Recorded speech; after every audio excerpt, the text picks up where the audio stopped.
take the oath. 607? He's coming. Coming in hot. I'll take the oath. Oh, I don't know. I was like, actually, he was disgusted in the first 3 minutes. I heard the entire team.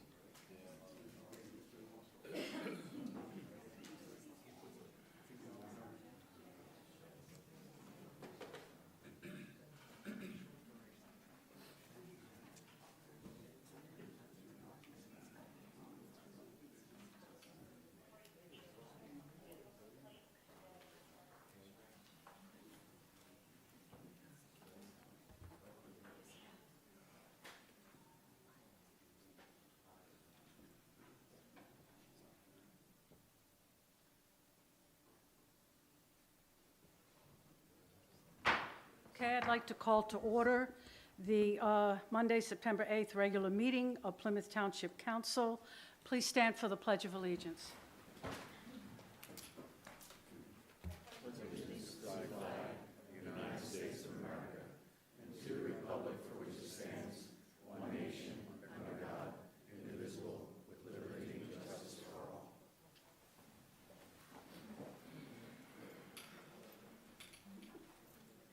Okay, a couple of announcements. First of all, council met in an executive session on September the 2nd, 2025, to discuss collective bargaining and potential litigation matters. Given our fantastic police presence tonight, family guests and colleagues of Brad Fox, who, as we all know,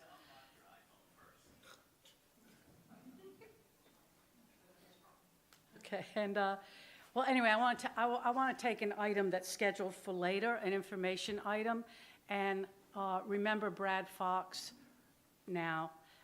And Chief, if I know you have some remarks to make, I think we all know that Officer Fox gave his life in active service to Plymouth Township, leaving behind a family. Thank you.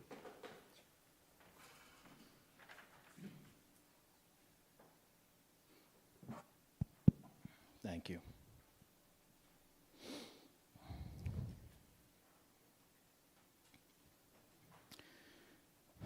On the evening of Thursday, September 13th, 2012, K-9 Officer Brad Fox was on duty and assisting at the scene of a motor vehicle crash. While at the scene of this accident, another vehicle, later found to be stolen, recklessly sped by and nearly struck him and his fellow officers. Officer Fox pursued the vehicle as it raced away, forcing other motorists off the roadway, eventually striking another vehicle. The suspect exited his vehicle while still moving and fled on foot into an area densely overgrown with vegetation, affording him concealment.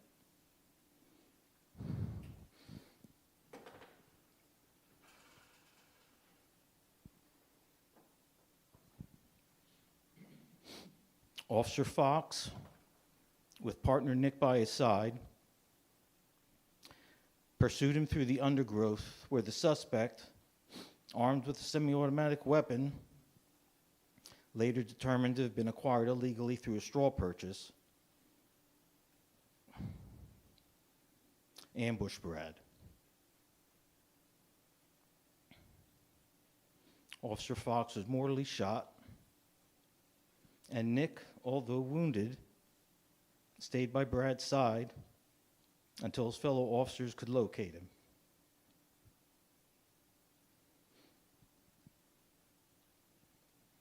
Officer Fox was a 5-year veteran of the Plymouth Township Police Department.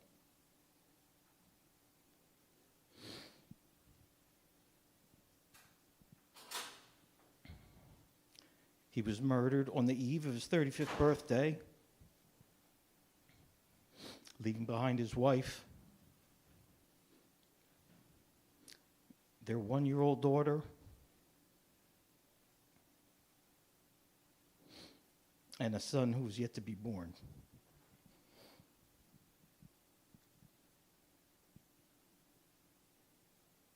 He was survived by his mother, father, and brother, as well as his sisters and brothers in blue. Officer Fox was a Marine who served 2 combat tours in Iraq. He was a loving husband, father, and son. He was a hero and will be forever missed by us all. Please join me in a moment of silence as we honor our brother Brad.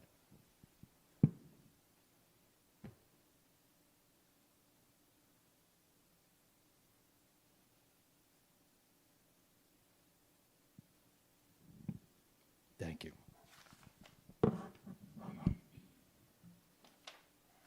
Thank you, Chief Merciades. Thank you, officers, and everyone else who has come here tonight to remember Brad Fox. If any of you need to leave to get back to your jobs and families, we'll take a moment to let you leave now, unless anybody would like to make some further remarks. I don't think any of us will forget that day. If you were living in Plymouth that day, you knew it. Thank you, Chief.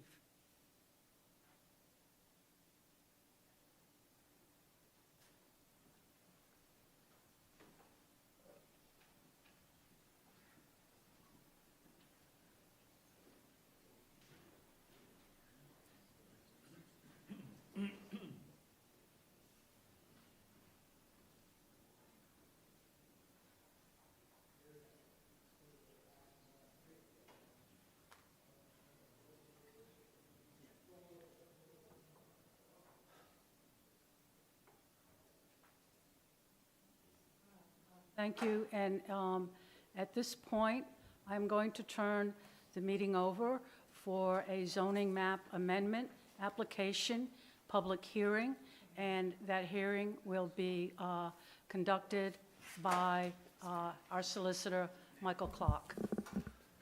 Thank you. If we could have a motion to open the public hearing? So moved. I second the motion to open the hearing. Take a roll call vote. Mike? You just all in favor would be sufficient. All in favor to open this hearing? In favor. All right, thank you.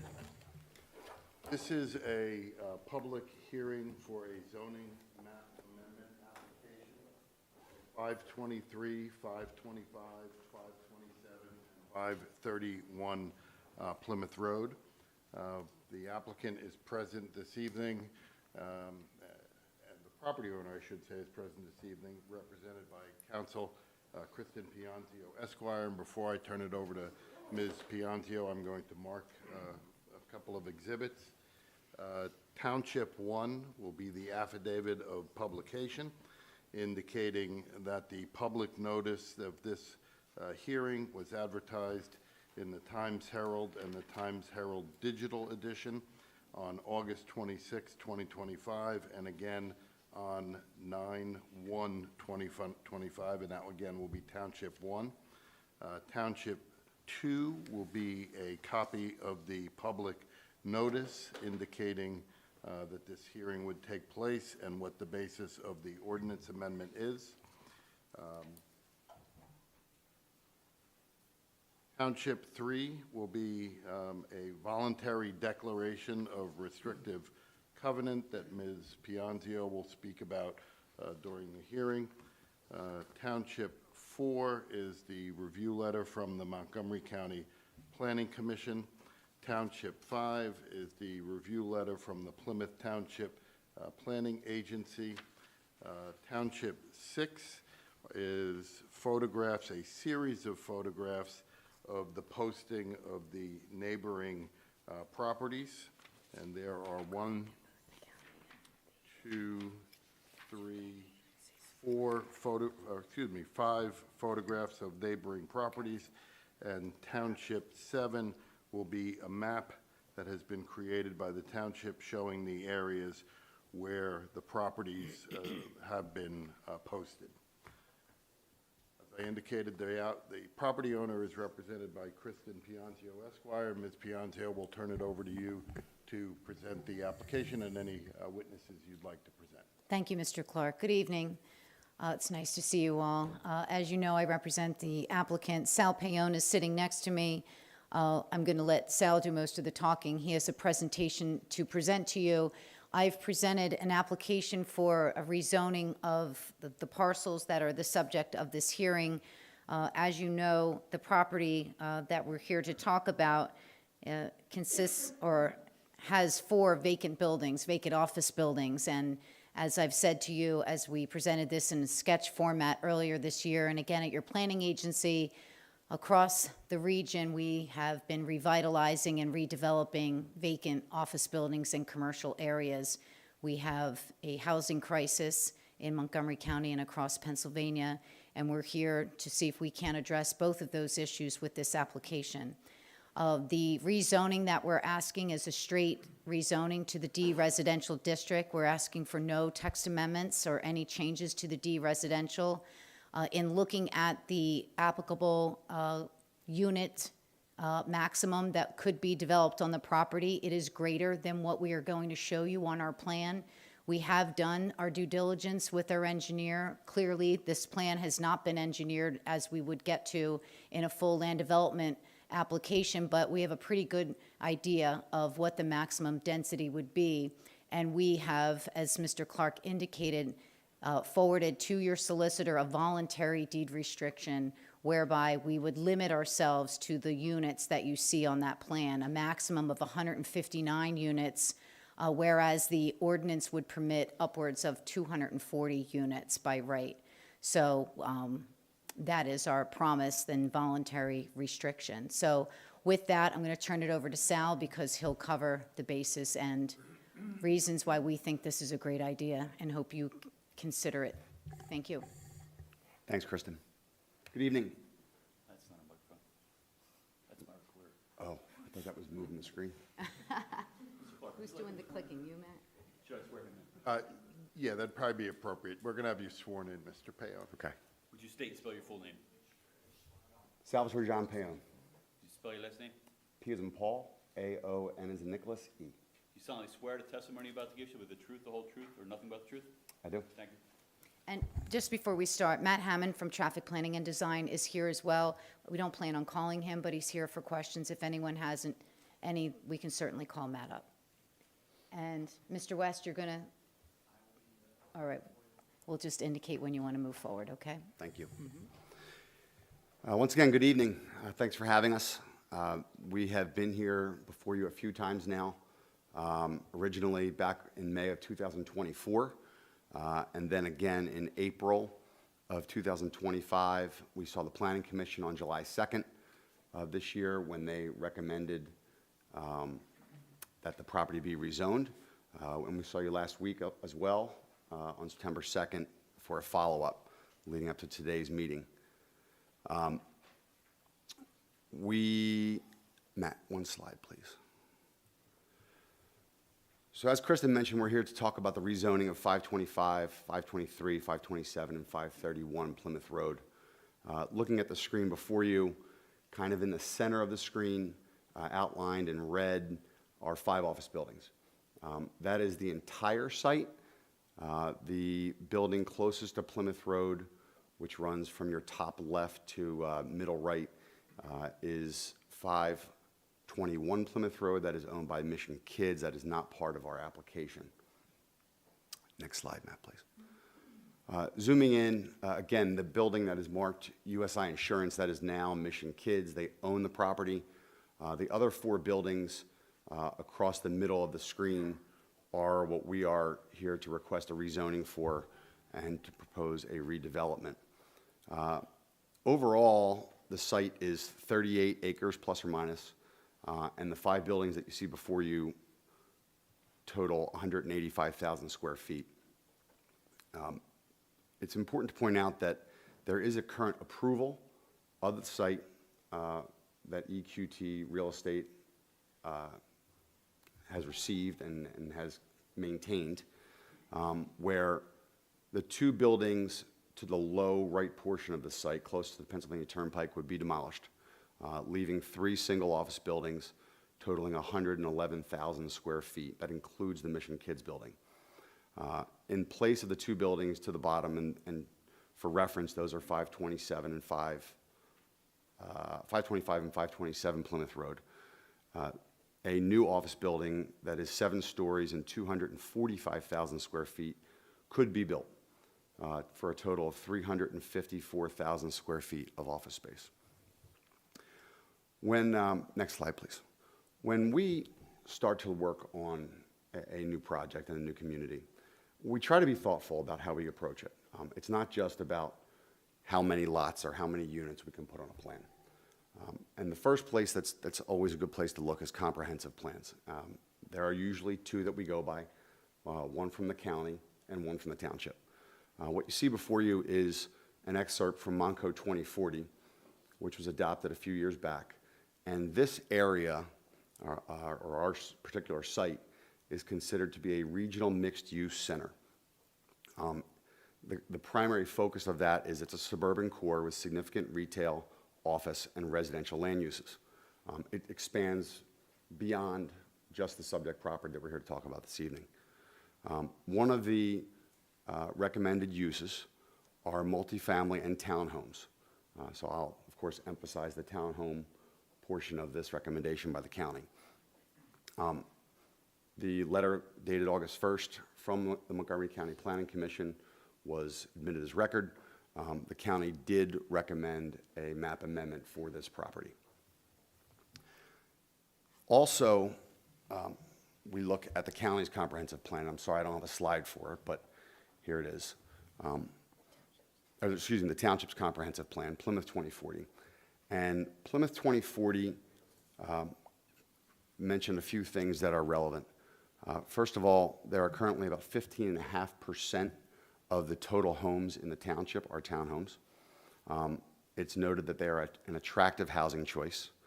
And some important statistics from the Delaware Valley Regional Planning Commission are noted that when the comprehensive plan was adopted, it was anticipated that there would be an additional 2,281 more people moving into Plymouth Township by 2045.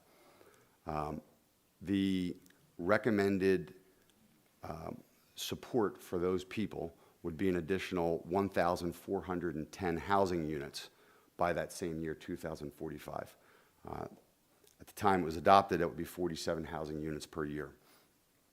There are a number of recommendations in the end of the comprehensive plan. Recommendation number 3 states that the township will provide or will strive to provide sufficient housing opportunities to meet the needs of the forecasted housing growth.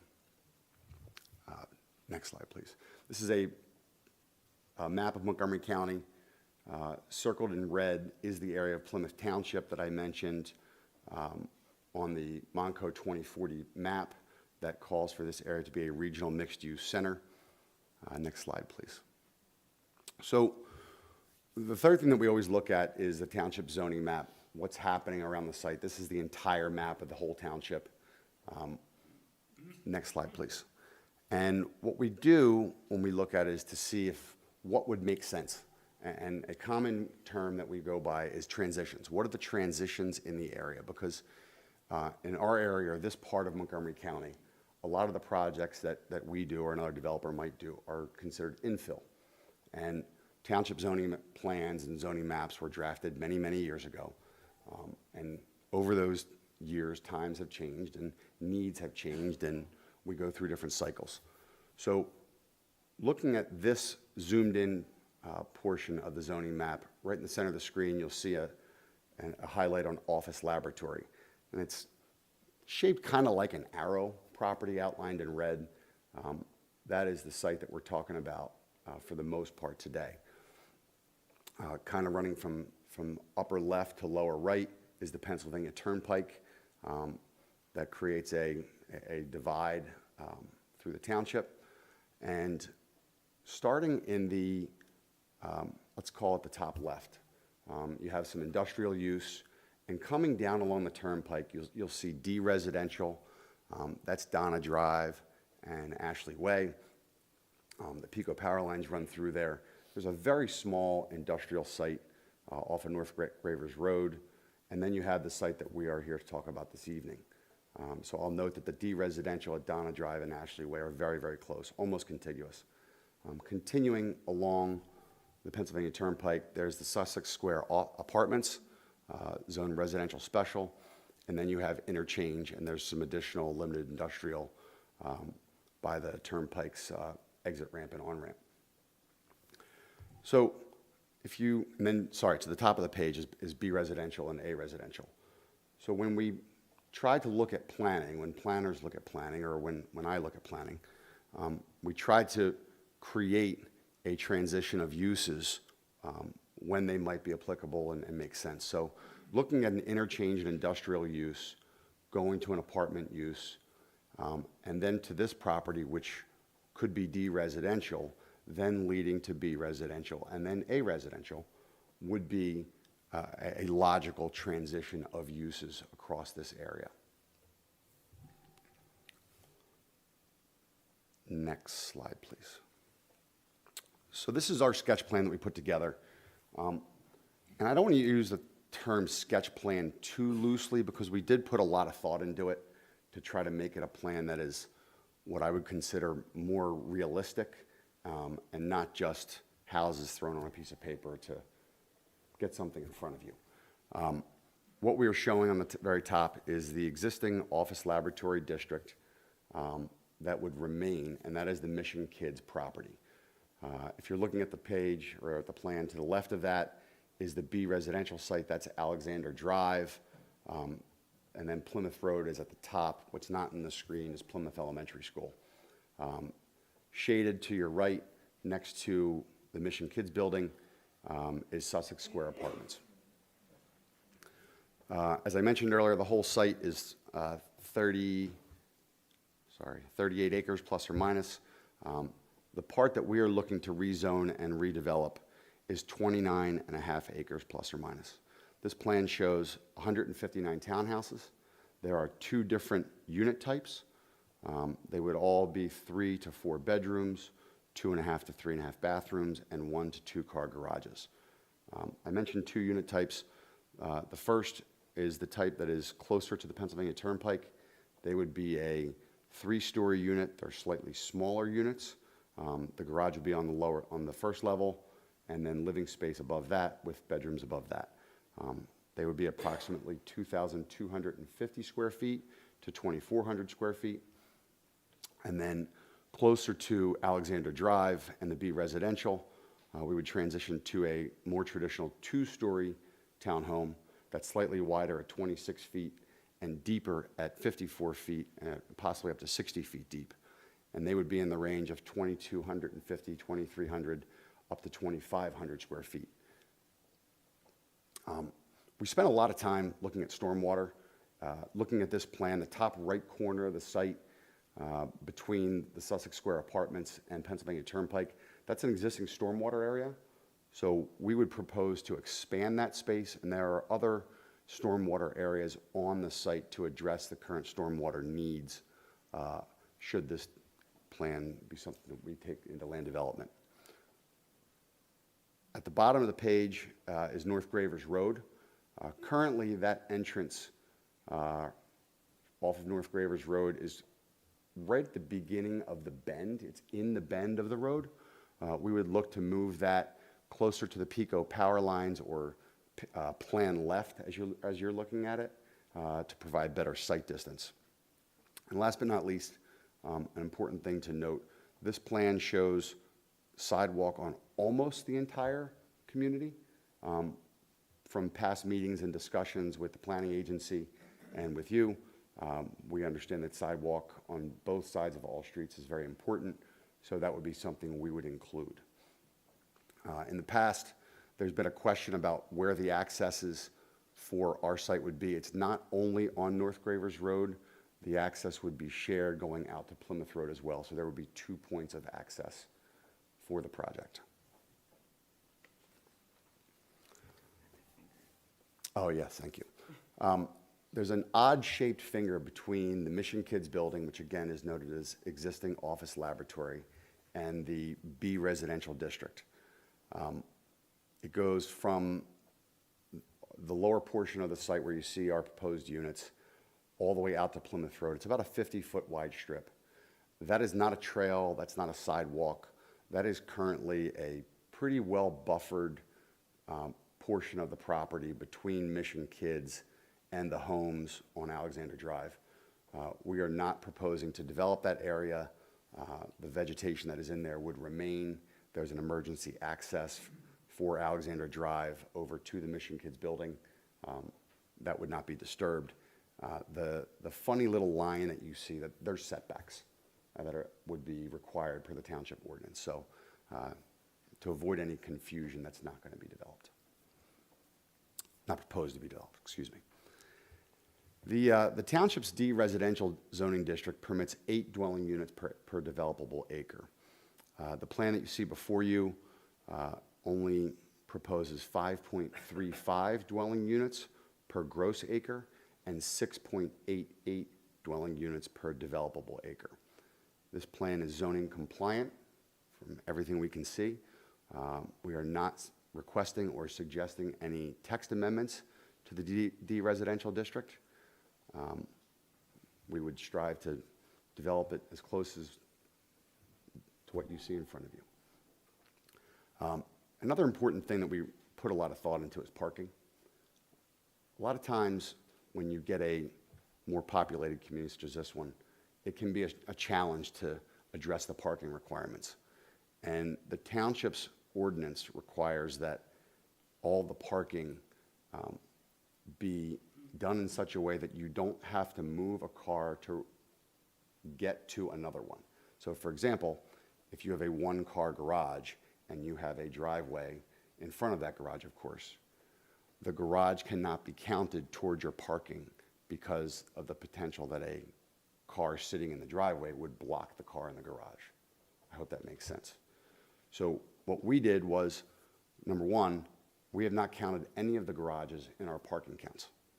And number two, we have spread the parking around the community so that we're not just complying with the ordinance to meet the need of the number of parking spaces, but we've spread them out so that you don't have long distances between parking spaces and other homes.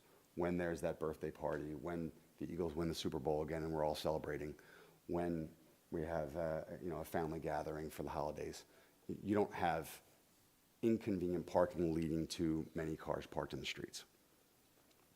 I had mentioned at the top of the screen, and the plan is Mission Kids office at 521. We've met with them. They support the project. We have even gone as far as preparing and fully executing an agreement with Mission Kids that should this project be approved, the responsibilities would be shared for the common roadway, among other features such as landscaping and signage. The internal physical buffers between our proposed project and theirs would be increased, which was very important to them. And we are not proposing to change their property at all, which they were very happy about.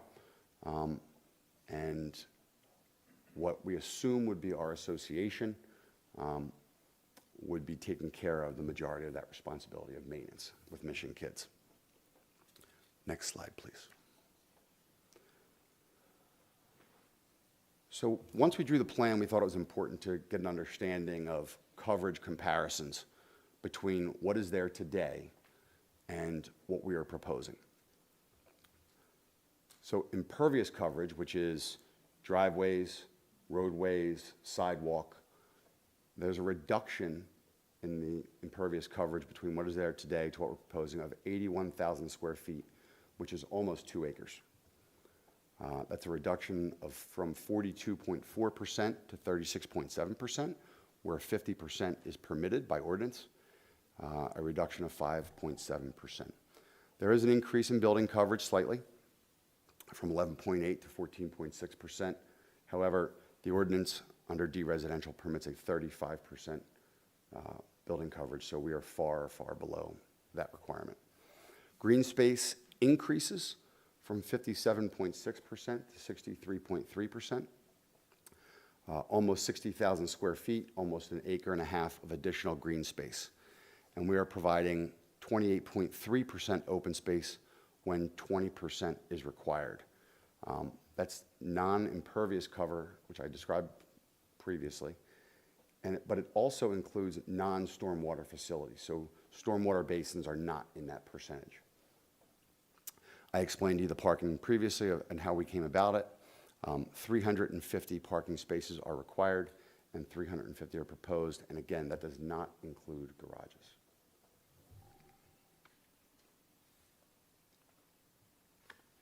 Next slide, please. Traffic. It's always something to consider, not just here in Plymouth Township, but anywhere in this portion of Montgomery County. We are an old county. We are an older township, close to Philadelphia, developed a long time ago. Office generates more traffic than residential. And if we were to, we compared the existing site to our current proposal. We compared the previously approved expansion of the office to our current proposal. And we did this using the weekday AM, the weekday PM, the average weekday trips.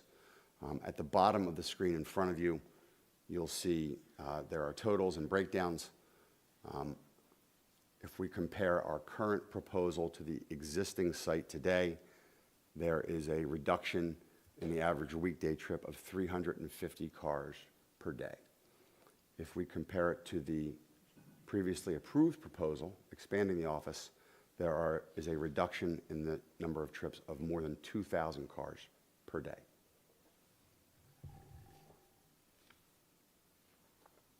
Next slide, please. We also took a look at the real estate taxes. EQT Real Estate has appealed taxes because of their lack of occupancy. Montgomery County approved the reassessment. If I look at the taxes that were paid for 2024 county and township and 2024-25 school taxes, they were almost $39,000 and $119,000 respectively. Obviously, this project is not built yet, so there are no exact tax base, but if I use Cold Point Village, which is a project we built a few years back at the corner of Butler Pike and Plymouth Road, where the assessed value translates to a today value or a 2024 value of $623,000 and change, we would generate a total tax base for the township of more than $1,100,000. Comparing those two, that's almost an increase in the tax base of $950,000 per year. Next slide, please. Just to give you an idea of what could be built, I had mentioned that there are 2 unit types. This is one of them. Excuse me. This is the 3-story garage under unit. It's what we built off of Butler Pike, known as Village Station, behind the CVS. This is what we built there. It's not an exact representation of the architecture of what we would build here. If this were built here, we would probably individualize the unit architecture a little bit more, have a little bit more detail on the roof lines and on the front of the houses. These units, again, would be located closer to the turnpike, and this is the smaller of the 2 footprints. Next slide to show an idea of what the insides look. You can skip through these. You can see they're nice and open, which is what people are looking for today. This would be the other type of footprint and home we were building, slightly larger footprint at 26 by 54, 26 by 60. We are currently building this project over in Horsham Township, not far away, with these exact units. They have been extremely well received, really great layouts, nice and open, and these are slightly larger, closer to the homes on Alexander Drive. And we did that because those homes have a higher value. We figure to have a unit mix to support those values a little bit more. Probably more for a move-up buyer more than a first-time buyer. And there's an interior rendering of what these units look like as well. Again, you can see nice and open, great room living space. And that concludes all the facts and figures. I'm sure there's some questions. we're happy to answer them, but to summarize, should you be agreeable to rezoning the property and approving the map amendment, what we would be able to develop would provide more open space and green space, less traffic, higher tax revenue, and no chance of blight on the township, which we're seeing in other areas. Before I turn it over, just some housekeeping. Sal, the applicant is S. Payone, Inc. We have Sal Payone Builders on the slides. What is your capacity with the company? I'm president of the company. Okay, and how long has Sal Payone Builders been in business? 53 years, 54 years, long time. And your experience in Plymouth Township, you mentioned a couple developments. We built a number of developments in Plymouth Township, most recently Plymouth Valley Estates, which is the community at Alexander Drive and Sebastian Lane, Cold Point Village at Plymouth Road and Butler Pike, the CVS at Plymouth Road and Butler Pike, Village Station. Behind that, a project we built back in the early 2000s called Hillcrest Glen, which was a combination of townhomes and singles off of Caldwell Lane and Hillcrest Drive. That's off the top of my head. Okay. Mr. Clark, if we could mark the PowerPoint presentation as A1, applicant 1, and I submitted a letter with attachments and enclosures, including the ordinance itself. If we could do that collectively as A2, that would be great. Okay. Fine. All right, and that's all I have. We're open for questions. Thank you. If I could ask just a couple of quick questions, and then we can open it up for public comment, I would suggest that perhaps the board save their questions until after public comment. And the one question may be for you, Ms. Pianzio. If the board were to grant this map amendment, does that mean Mr. Payone can put a shovel in dirt next week on this project? That is a very good question. Absolutely not. We would probably be, he'll kick me, 18 months to 2 years away from something like that.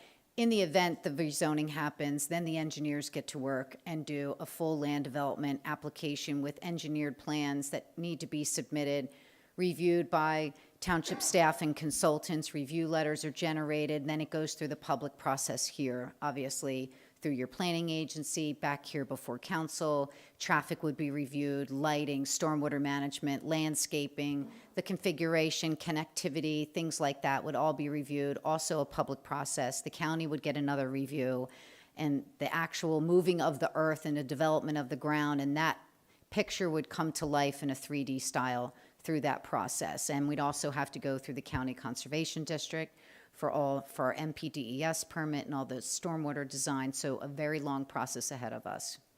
And that would be the time, again, if you were to receive these approvals, that the full traffic study would be done, a full stormwater study would be done, all of those issues would be completed and have to be submitted to the township for the consultants of the township to review, correct? That's correct. That's a very arduous and expensive process. We need the zoning in place before we would even start that kind of design and engineering. But yes, that's true.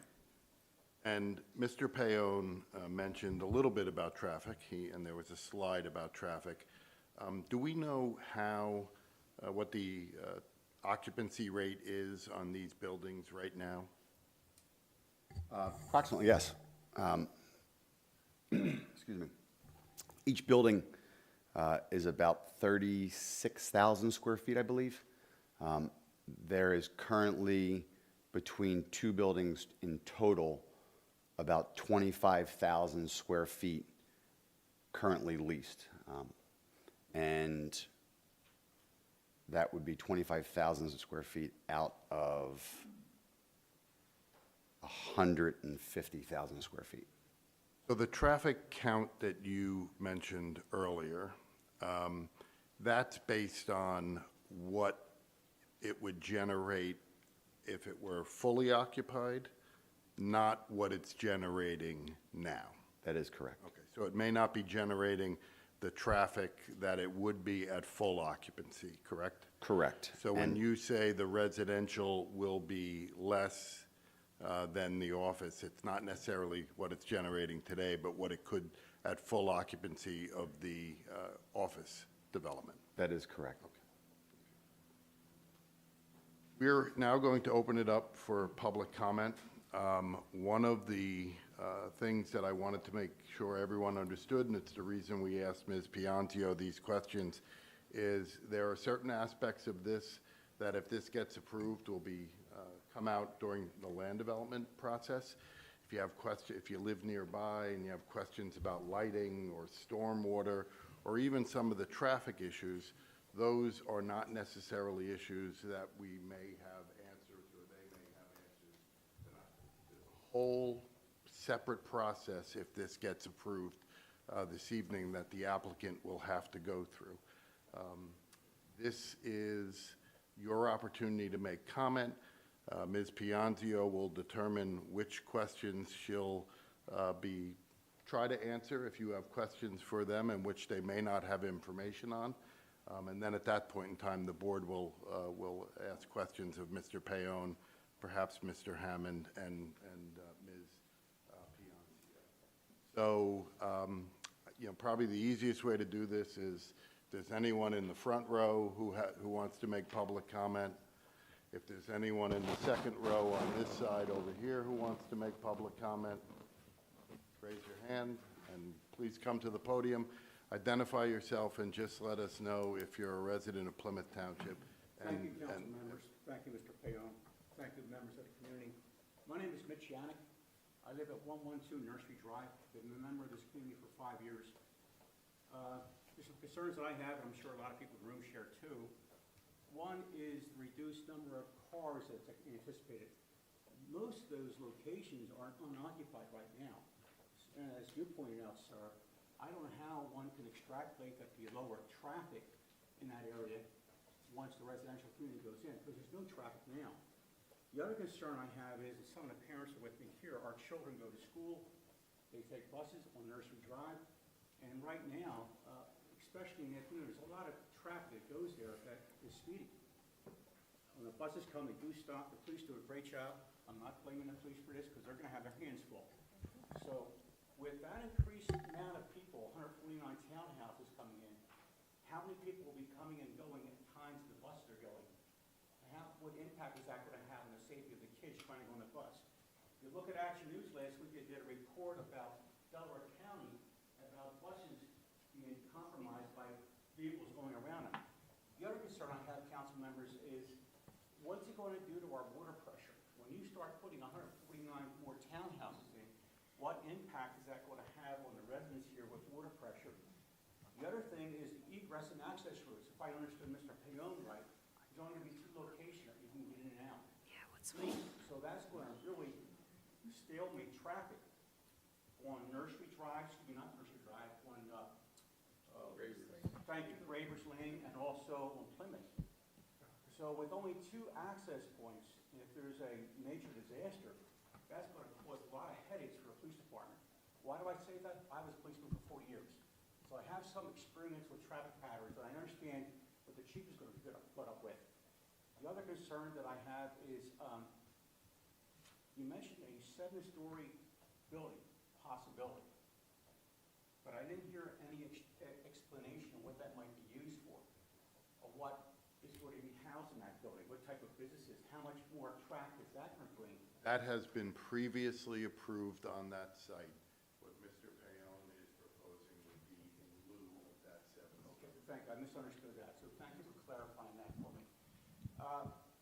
And also, for the fire department personnel, I'm sure your plan's going to list where all the hydrants are going to be, and if there is a major disaster there, what impact that would have on the water pressure for other residential areas. So, I know there's a lot to consider. I think it's great that you're building, that people are coming into the area.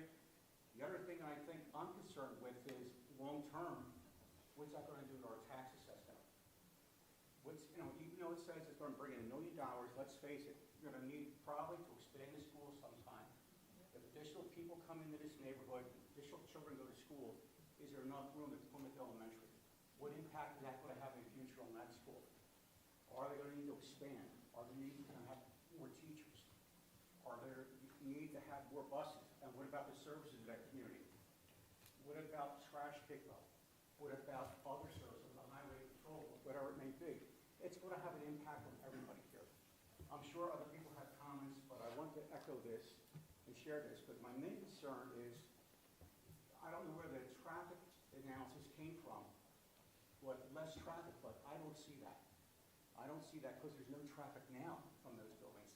And the other thing is, when the traffic patterns are discussed in the future with traffic engineers, hopefully there's a sign saying slow down, there's, maybe some traffic signals too, to control traffic patterns. There's some of my concerns. I thank you for your time. I thank you for your attention.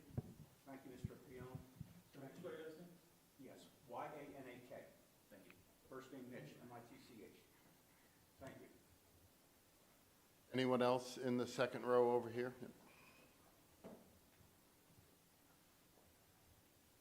Hi there. My name's Corey Babka, C-O-R-E-Y-B-A-B-K-A, last name, 102 Nursery Drive. Plymouth Township resident now for 15 years. I was actually, the reason why I came tonight, I was actually here 10, 12 years ago with the Driscoll Tract, and we were doing that one as well. So I remember the dance, and I remember the song and dance back and forth and how we went through that. It was originally townhomes, it was in duplexes, then became single homes, and they're beautiful, they're great. But I want to say I'm a realist in the fact that I think something will happen in this area. Like, I mean, right now it's for eyesore, they redo it and kind of redo it, and they kind of stopped, and they painted and didn't paint, and, those buildings right there that are there, they're not great. I think we all know that, and with today's day and age with remote work and all that, whether they're rented or not, we all know there's no one in there. There's probably 5 cars a day that you kind of see in this parking lot. So realistically, I know something's going to happen with this. It's probably going, and I trust, Mr. Payon, what he's done with the past and the other land that he's had. My question actually becomes, are there other plans? Like, are we going to do this dance where we kind of reject the townhomes and then we come back and say, oh, what other plans do we have? Are we going to go single homes? Like, are there other plan Bs at this point, I guess is what my question would be for Mr. Payon. And are we considering that as well? If we don't reject, or if we do reject it, are we thinking about something else? Is there a plan B or another part to this is kind of my question. Don't Kind of talk. cuts to the chase instead. Think about that from the township standpoint. Can I ask her, is there an answer to that I guess someone would give me? Well, is your question, My question, I guess, would be, this is changing this to D residential. correct. So Is there the another plan? applicant can, the property owner can do anything that is permitted in the D residential. So my question for the council would be, if there would be a rejection to a D residential, would we consider an A or a B as was done before?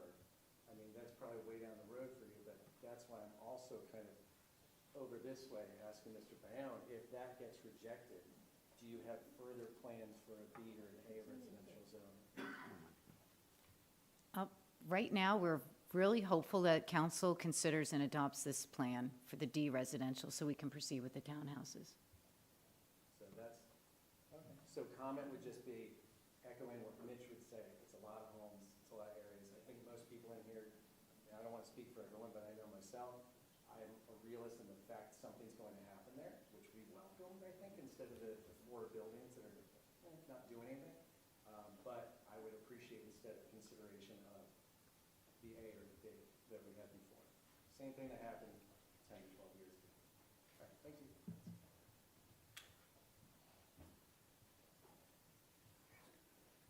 Is there anyone else in the second row over on this side who wishes to speak? Is there anyone in the second row over here? Okay, we'll start on the end there.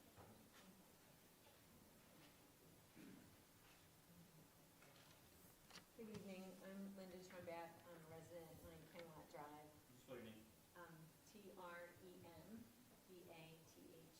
Trembath. And I'm sure you've seen me up here before, as I'm a longtime 30-year resident of Plymouth. And just within the last 5 years, I have noticed a significant difference with the overcrowding. And traffic is at the top of my list, but also also hospitals, doctor's offices, just getting help from PICO with the constant electrical issues we've had in our neighborhood, which I'll get to as well. I'm very concerned with the thought of adding 159, well, plus, I heard there's a chance of even more, condos to this overcrowded area. Not to mention the thought of the traffic that's going to be from Mission Kids as well. Again, when I saw the traffic study, I couldn't help but to think when I do cut through that area, there's no one around. So that must have been when the office complex was alive and well. Building this as well will stop the cut through, so all that extra traffic will then be out on all the other roads, Plymouth Road, Germantown Pike as well. I leave my neighborhood in Plymouth Hills in the morning at 7:30, not even a quarter of a mile would take me 15 minutes right now, whereas before it was easy to get off. Now, with added traffic coming off of Plymouth Road, well, I can't even imagine. It'll be easier just to walk to work in Westchester. The evening commute, just as bad, trying to get into my neighborhood from all the mall traffic that's blocking. Again, there'll be more cars on the road. Just within the last several years, on the other side of Plymouth Road, there has been a large apartment complex. I know you mentioned a lot of these have been built by you, so I'm sure you're very well aware. There's the over 55 big building there. There's a CVS. There's a condo zone on that side. Not to mention the mall that they're now building, all the apartments there. So it's quite concerning that the wonderful place that Plymouth used to be has really become overcrowded. Even just getting into the urgent care is a concern. Since the hospitals, again, doctors can't see you, they're not taking new patients, so there's really no place for us to go. Another big concern is when I looked at the 2024 police report from Plymouth, it said service calls were up by 51%, criminal arrests were up by 117%, and retail thefts were up by 332%. So just factor in all those added people at the new mall apartments, and now if this gets approved, just how stretched thin the police department will be. And my main concern as well as all of these that I've mentioned is that, I'm in an older neighborhood of Plymouth Hills across from, the mall area. We've had ongoing electrical issues that I've brought to council before, and it just keeps, continuing to not be resolved. And now we are putting all time and effort into all these new builds, and I feel like we just kind of need to remember the middle-class older neighborhoods that have been here for a while at Plymouth and take those in consideration when we're stretching our resources a little too thin with all these different complexes being approved. Thank you very much for your time. Over here.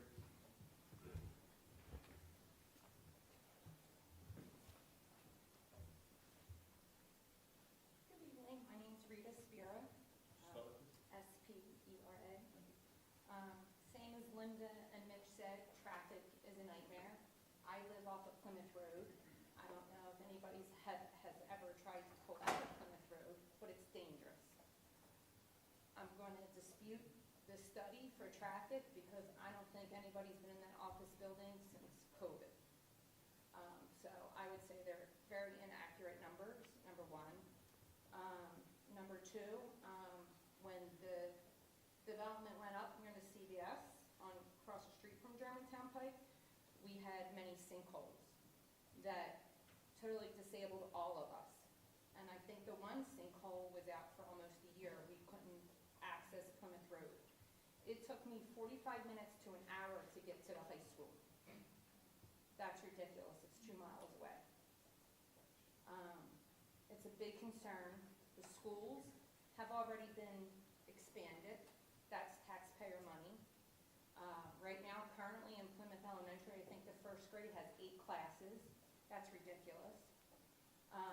We're going to have to expand the schools. That's going to be more taxpayer money for us. All the schools, because they all get integrated to the 4-5 building. They all get integrated, they're from 4th on, they're That's a lot. That's a lot of money and resources right there. To Linda's point, doctor's appointments, my doctor's not even seeing any new patients because he can't. I can't get an appointment. I'm forced to go to urgent care. I have to wait at urgent care for hours. They don't help you. You then got to go to the ER. You sit in the ER for 2-3 hours. I can go to Mainline and sit there as well because they're inundated with hospitals that close from Delaware County. So that's a big thing. We should be able to have resources. I moved here to Plymouth Meeting 18 years ago. I moved out of the city of Philadelphia. I wanted to come to a town, not to a city. I left the city to not have all of that. Now, I can't get anywhere, can't pull out of my street. I don't know, are you proposing a traffic light with all this? And also, a lot of us that live in this area, we cut through the office to get to the Metroplex. Because if not, you gotta go down Germantown Pike. It shouldn't take me a half hour to get to the food store. So, there are a lot of my concerns. So, I thank you for listening. Anyone else in the second row?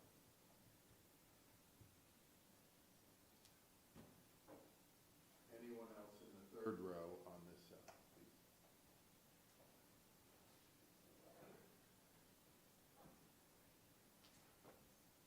Good evening, Kevin Bish, B-I-S-C-H, Penn Plymouth Road, been a resident of Plymouth Township for 13 years now. I'll try to be brief. It pains me to be up here in opposition to this project because, as Sal knows and remembers, I'm sure I was a staunch supporter of the Plymouth Valley Estates. Sal was gracious enough to greet me when I came in, and he remembers all that, I'm sure. But just to provide some context for those of you who weren't here then, the members of council who might not have been on the council then, it's apples and oranges. So the Driscoll tract is a vacant tract of land. It was a farm. There was nothing there. It was kind of inevitable that something would be built, right? We were starting from scratch. This is an existing office complex, right? And there's no need to change the zoning on it. It's a functional office complex that exists as it is today. There's no smoking gun in the head of the township to rezone this and develop it. We don't have to do this. So I think comparing this to the Driscoll tract isn't a fair comparison. I'd also like to point out, I have some remarks too, but thinking back to Mr. Pan's remarks, there was a couple of red herrings in there that I wanted to flag, to throw out 240 homes as potential, and then we're being gracious and only doing 159. And that predicates that we approve getting the residential and that we could build 240. So to compare 240 to 159 really isn't a fair comparison either, because it's all predicated on the argument we approved D, which we might not. Secondly, the mention of the 7-story building that was approved in 2017. That hasn't happened. It's not in the best interest of the property owner, EQT, to build that. Nobody's building office parks out here now. And I would say that that's not going to happen. And so to use that as kind of an underhanded threat that if you don't do this, you're going to get a 7-story office building is kind of a little incongruous. So with that, I would say here, who benefits and who pays? The only beneficiaries of this rezoning were the property owner, EQT, and Mr. Pan. Neighbors bear the long-term costs. Increased traffic, strained services, multi-year construction, which we know the Driscoll tract took years to build, and the noise and the litter and whatnot. And the permanent loss of development flexibility, which I'll talk about. There's no legal obligation to rezone. Rezoning this is a discretionary act. There's no legal requirement for the township to change the zoning because an owner can't lease their office space. Market challenges in the commercial real estate market do not constitute a legal hardship. Permanent consequences. Rezoning the residential is, for the most part, permanent. Once commercial land is turned residential and houses are built, the land cannot practically revert to commercial use. You don't take down houses and put up commercial properties. It doesn't happen. Approving it for temporary commercial real estate market reasons, which is what we're looking at here, the commercial real estate market is in a slump. And we're talking about turning this to residential. Once we do this, we can never go back to commercial.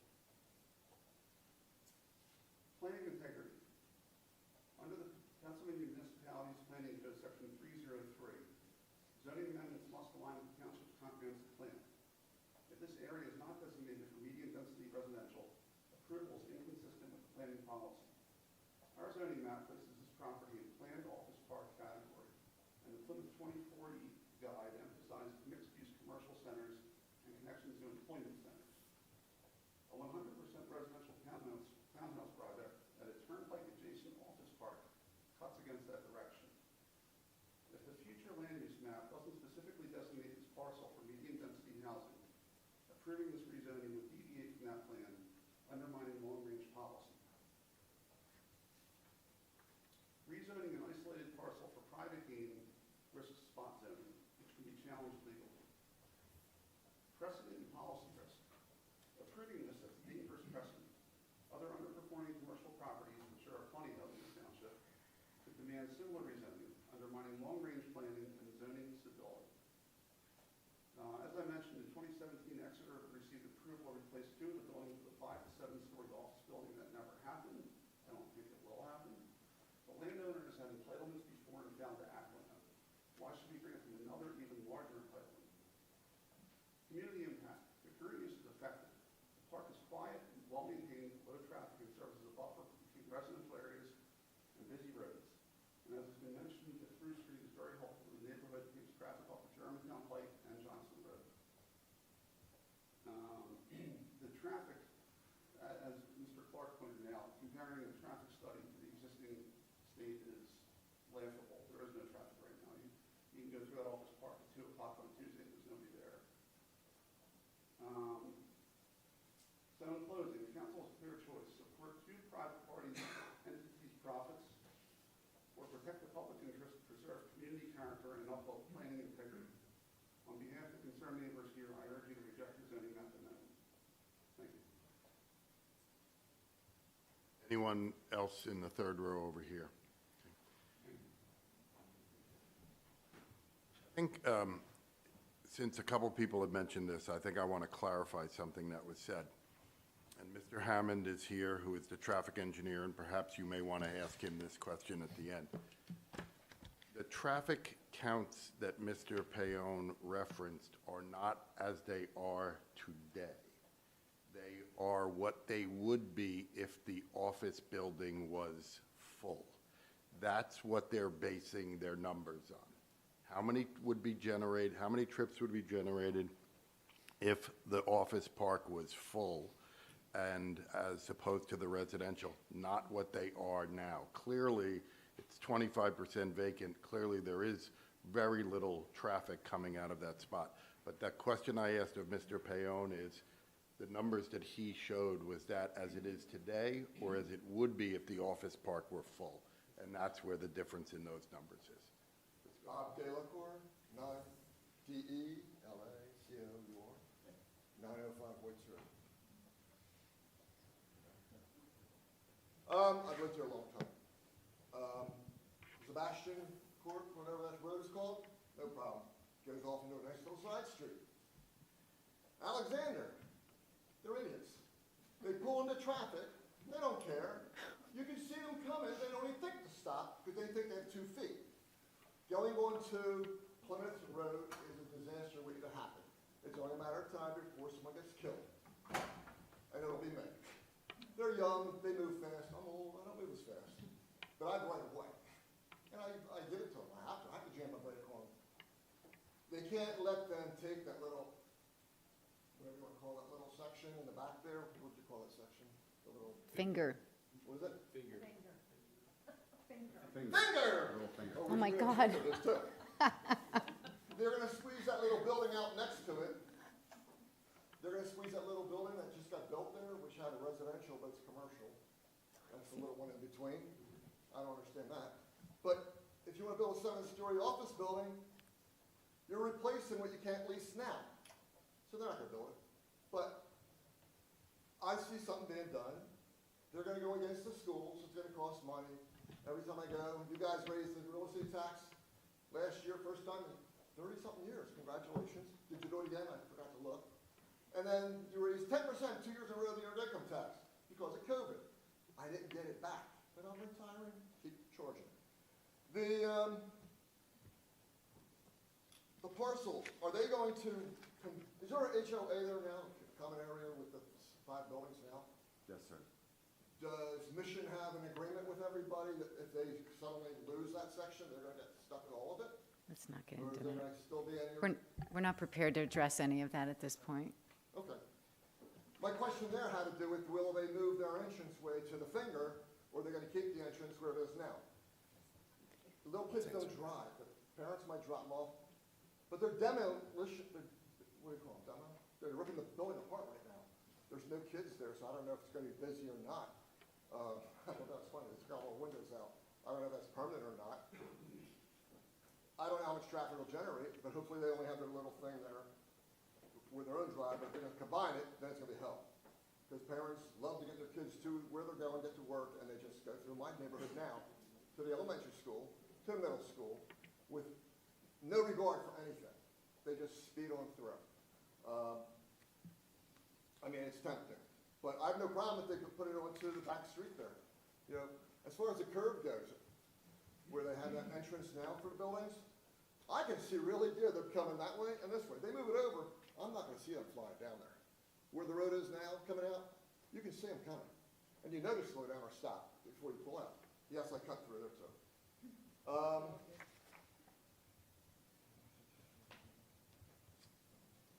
All right, the other stuff I wrote down won't happen until you guys decide to talk more. I guess at that time I'll do the sewer, the water runoff. The existing 7-story building, did you approve it just for 527? Because that was the number on one of the handouts, I believe. Not 530, or not 525, 93. Or is there an option to do them later for another 7-story building?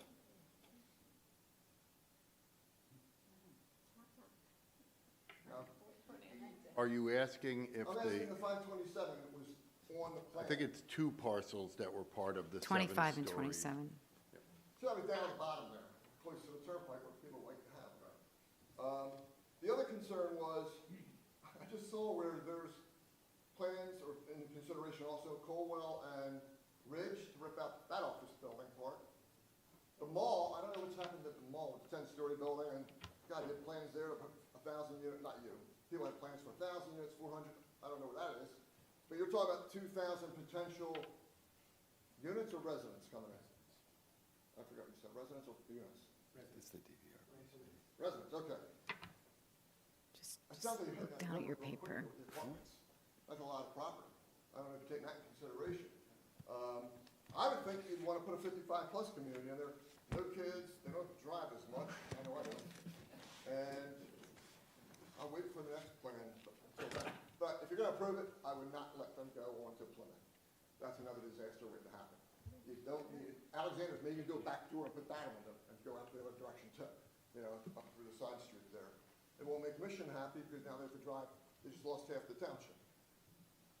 All right, that's it for now. Thank you very much. Anyone else in the third row on this side? Anyone else on the third row on this side of the auditorium? Anyone in the fourth row on this side?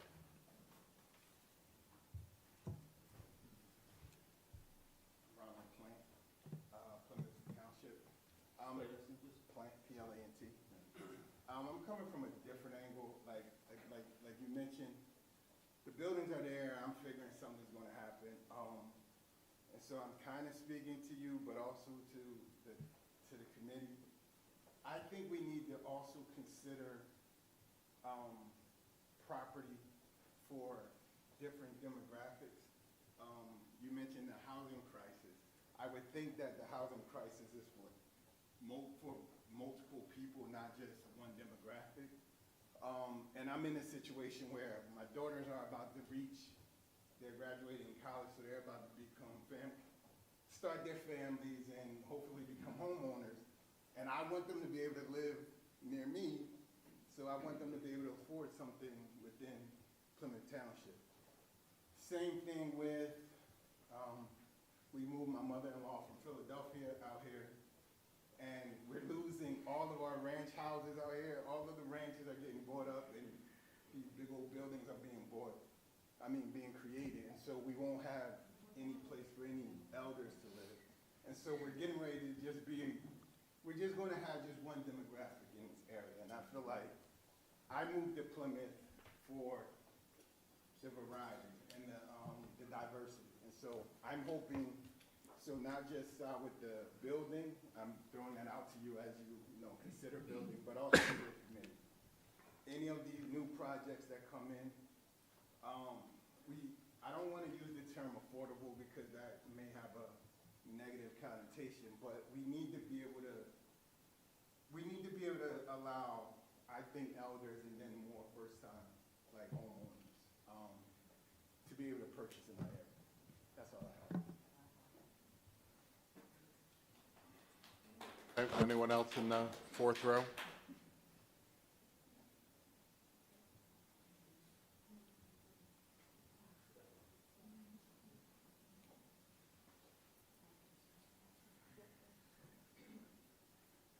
Hi, thank you. My name's Maureen Pellegrin, 214 Upper Ridge. Pellegrin. I moved up from Philadelphia 62 years ago into Plymouth. And right now, we live across the street. And I'm not happy with all the building. I don't like the traffic. I don't like all the deer living in my backyard. It's crazy, it's ridiculous, and I think most people are not happy with it. I'm sorry that a lot of people didn't show up, but too much traffic, too much, we're not gonna have enough police, we're not gonna have enough water, we're not gonna have enough utility services to, to take care of all this. And then I have one question. Sarah, you said you're not gonna be able to put the shovel in the ground for another 18 months to 2 years. So if you say, okay, we're gonna change this residential to residential, but then they come over with their zoning and you don't like what they find, can we go back to commercial? Or does it stay residential, that's it? This will be changed. The request is that this be changed to D residential. It's a map amendment. The underlying zoning will still exist. He will have to go through zoning. He'll have to go through land development unless, well, I spoke too soon, unless he proposes a plan that is not zoning compliant, then he'd have to go to the zoning hearing board. But then it would never be reversed. The underlying zoning will still exist. Which means When you make a map amendment, when you change something for D residential, they That's can continue to use it for what it's being used now. residential. Yep. Well, I vote that we don't change it. That's all I have to say.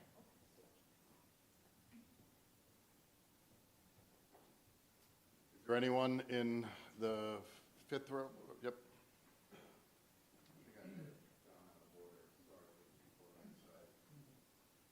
Good evening. My name is Andrew Stein, S-T-E-I-N. Current Plymouth Meeting, Plymouth Valley Estates resident, longtime Montgomery County resident. So when I was looking to move my family out of Philadelphia, we looked at a lot of garbage housing. There's a lot of things that cost, what these townhomes might cost, what Plymouth Valley Estates cost, over 100 years old, didn't have AC, needed mold remediation and so on. When we looked for a reputable builder. And the reputable builder in this area is Salpeo. Now, this gentleman here raised a very important point. You raised a very important point. There's a housing crisis. That's not new. Middle housing is a huge issue, both for people that don't have kids that want to move out here or stay here close to their parents, and the people that need to downsize, and no offense to the older people, at some point you're going to have to sell your home because you don't have 4 kids living there anymore, and the maintenance is a lot. There's not enough of those. Mr. Stein, can you address your comments to the board? Oh, no, I was just like, Yeah, trying to acknowledge. yeah, but, people yeah, making your point. understand, but yes, Fair. please, yeah. So, we kind of have a double-edged sword there, which these townhomes can help address. I cut through that area too. That's a great point by people. That is not reason to not develop it. The road is not going anywhere. There's not going to be magical gates from the HOA. There's not going to be some kind of way that you can't pass through if you don't have an address. The points about the school, fantastic. The school does forecast. It's not like 1,000 kids are going to show up at Plymouth Elementary tomorrow. The school will budget for this, as they've always I know there's a lot of kids there now, but they're capable of this. We have experts in the administration. We still like to think so. My mom having been a teacher in the school district for 20-plus years. So that's on the school end. Traffic, yeah, it's a pain. Our police force does a really good job every day pulling people over who's speeding through the school zone. There's nothing that precludes this council or zoning asking Mr. Asking Mr. Payon to contribute to community improvements. Pedestrianization in that area, it's what, 70 acres or so? Yeah? Did I misread that? All the parcels are like 70 acres or so? 36. Thank you. That's a lot of space. We don't have that much space, this opportunity in front of us, absent the mall, I think. So we can make it even more friendly to the surrounding community, to take that pressure off that some people raised about just more people being around. We've already done adaptive reuse in the area. You have Mooney Brothers, you approved the pickleball court. I don't personally use it, but people are going to use it. People are engravers. We're going to want these residents to use it. We're going to want these residents to be able to buy our houses when my kids are off to college. We're going to want these residents to help fill the school budget when we forecast it for all of them, when all the people from Plymouth Valley Estates, and Cold Point, and so on, and maybe the mall eventually move out. So we have to keep growing in this sense. I'm sure many of the good points that are made counter to this development were made for the houses that I currently live in with my family, but I don't see anyone complaining about the quality of people that are now filling up those kindergartens and first grades at Plymouth Elementary. So I appreciate the time, Mr. Payon. This looks like a nice place. You're an excellent builder.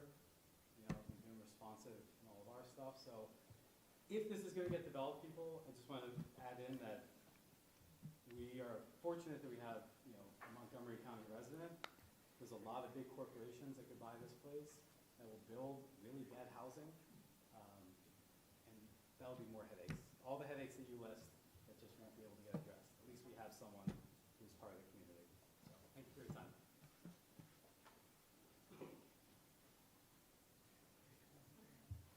Hi, my name is Frank Johnson. I live in Narcissa Road. I've been a taxpayer for maybe 45 years in Plymouth Township. And I'm pretty sure the school taxes have gone up every year, okay? Every year. Now, of course, that area has been A, residential. They changed Plymouth Valley to B, residential. I think D, residential for that area is terrible because the traffic in this area is ridiculous, okay? You are changing the character of Plymouth Township with all this high density. And the township should not be only looking for revenue, okay? You gotta look at the quality of the residents that live here, okay? Instead of all these apartments, all this income that you're counting on. Because it has a burden with it. You have more children going to the schools. If somebody's gonna wanna build a new school to service this, and the existing taxpayers are going to have to pay for it. Thank you. Anyone else in the last row on this side?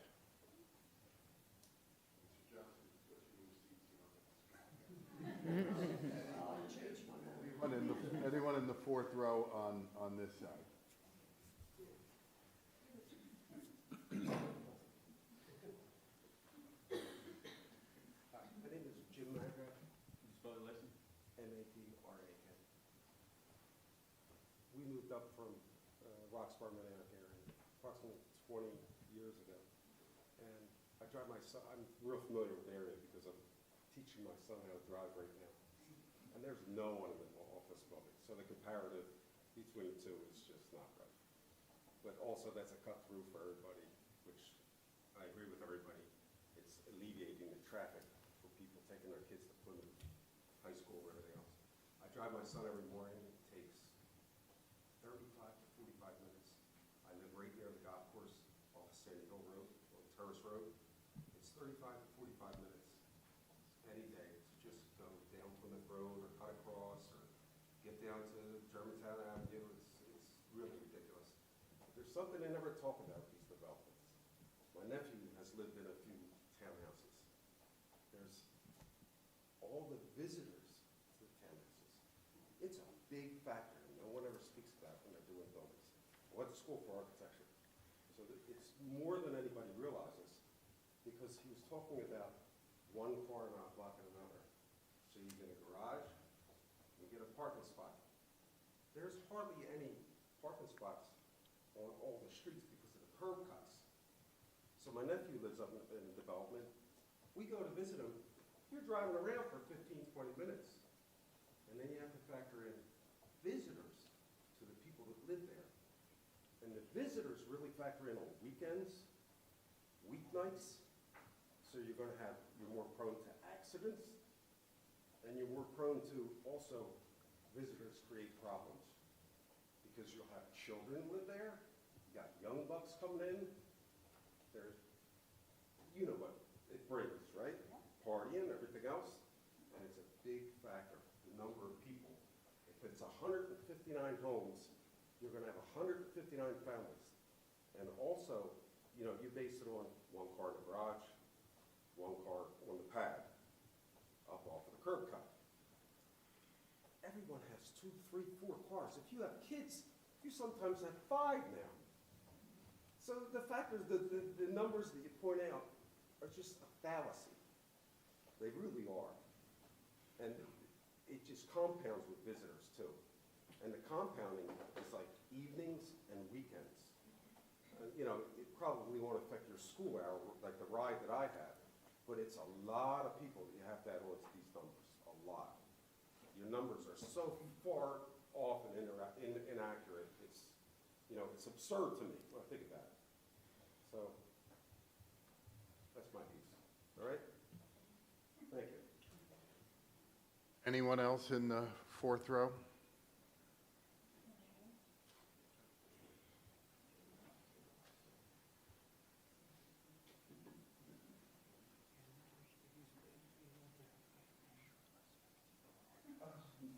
Hi, thanks for the opportunity. My name is Nora, N-O-R-A, Seni, S-E-N-E. I was born and raised here in Plymouth, and I see it changing a lot. Sorry, I don't mean to be emotional. Partly honoring Brad Fox has set me off. Thanks for including us, I appreciate that. But I guess I lived here for 25 years, moved away, and came back. And I know my siblings weren't able to afford to live in Plymouth in the 80s, so they're in neighboring communities, and my nieces and nephews are even further afield. I see what people mean about the traffic, but, you know, you go to stores, you just, I don't know how safe I do feel here, because there is so many people here. They're just,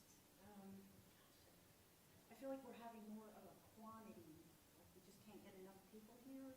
I wish we could do like a quality, like maybe have nicer homes, you know, maybe something like a retirement area. I mean, old people are great, pretty close to that, if not there. Or, you know, new homeowners. We need to make this a community. It's become not a community. And, you know, I get people don't live here that want to build here, but yeah, some of us have our roots here.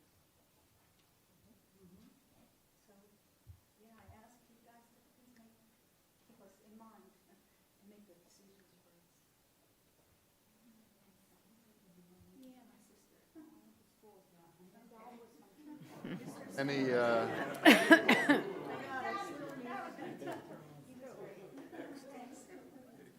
anyone else in the fourth row?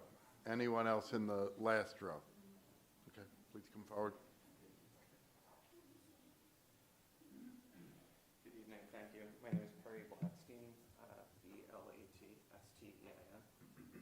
I'm a resident of Plymouth Valley Estates as well, and acknowledging that those of us, and not speak on behalf of all of our neighbors, but we are in a little bit of an awkward spot where we are benefiting from the approvals that previously took place for what was the Driscoll tract and is now our homes, but we're also going to be heavily impacted by any approval or decisions that are made here tonight. So I'm in agreement with two thoughts shared by a number of our neighbors tonight, which seem to be in conflict with each other. First, if we approve this, the existing neighbors bear the future costs. And I don't think we discussed that enough in the presentation. There's a lot of focus on the actual project, understandably so, but I don't think we actually addressed the long-term costs to existing neighbors. Second, being a realist, not only is something going to happen on this site, but something should happen on this site. It's not a good use of space in our township to have these vacant office buildings. But taking those points together, my real ask here, and for Mr. Palin and for the council, is that this conversation this evening, and we've been talking about this for about an hour and a half so far, not just be looked at as, oh, we let the neighbors vent, and then an approval was given, and we just move on and build whatever we want. But this feedback is actually taken and implemented. I would hope that's what happens.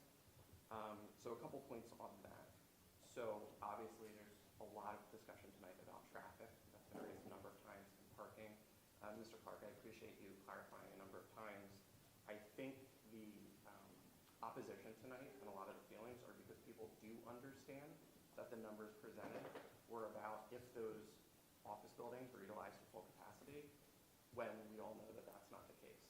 And I actually think it's 25% vacant, or sorry, 25% occupied rather than 25% vacant. So what I would ask is simply for transparency. Let's be honest, let's be transparent with our neighbors. That information was presented as, oh, if we build all these homes, the traffic and parking is going to go down. Let's be honest and transparent that that's not the case, and let's see a study on what's actually going to happen, not based on if those office buildings were utilized to full capacity, but what's the reality today? What has the reality been for the past 5 or 6 years since COVID? I'd also ask, there were a couple of comments about, from our neighbors as well as in the presentation about using that area as a cut through. I think we acknowledge maybe that's not the purpose of the road, but that is how it's used. And it was addressed that there would remain entrances on both, excuse me, Plymouth Road and Gravers Road. I think that should be discussed more because of the impact to the community and also the impact to potentially, let's say, 300 new neighbors. What are those folks going to do when they move in and don't realize the thousands of people in the area who intend to drive through their neighborhood on a daily basis? I think there do need to be 2 entrances to that community, but how are we going to make that work for their new neighbors as well as their existing neighbors? I'd also just ask, as a resident of Gravers Road, for some more information about what we mean when we say we're going to move that entrance to the left a little bit, because one of our neighbors shared how much that can impact the sight lines, whether you're making a left on Gravers or right, coming out from that industrial park. I think there could be, agreed, more accidents or problems with traffic there. And then 2 questions just in terms for the council to consider, but also Mr. Paone, if this moves forward, what community amenities could be in place? Cold Point was brought up as an example, looking at a coffee shop or some sort of other amenity. Again, yes, 250 homes could go in, but we're only doing 159. Could we do 150? Put something else there that would benefit the whole community? And then finally, the sidewalks that were discussed inside of the new community. What about outside of the community? Would Mr. Paino's company be responsible for sidewalks down Gravers or down Plymouth? How does that work with that 5th office building that's remaining, that's a shared entrance off Plymouth Road? I just ask that those things be taken into consideration so it's not an afterthought. I think we've all seen too many times where this conversation takes place again. It's seen as the neighbors venting, and approval goes forward, and then everyone posts on Facebook or talks to each other when something goes the way they didn't think it was going to, but it's too late to actually make any change. Thank you. Anyone else in the last row?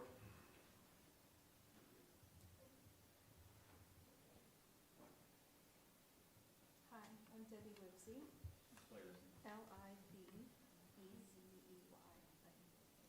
Sorry, my notes are a little scattered because, there's a lot.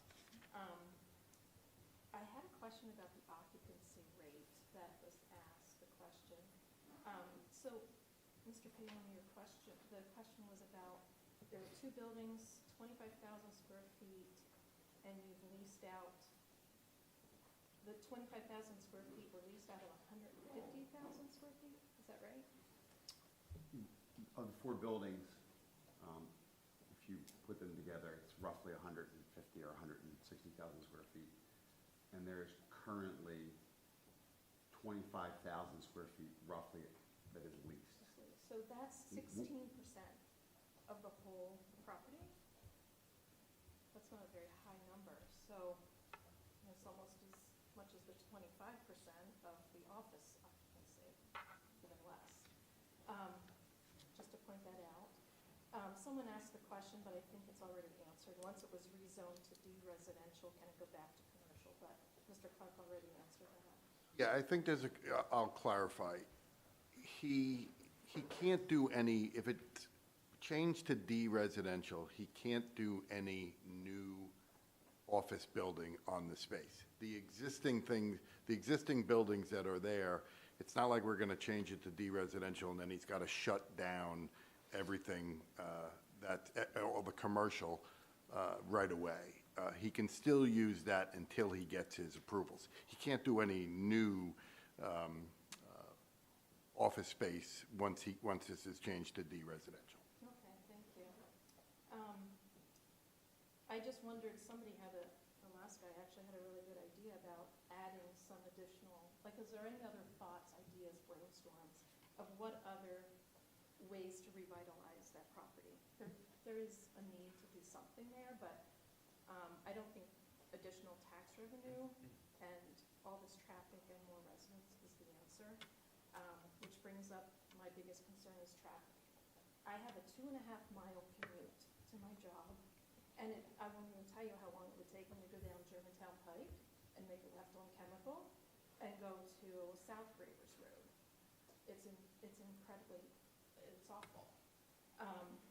So I do cut through, I have to admit, because otherwise I'd be stuck in traffic.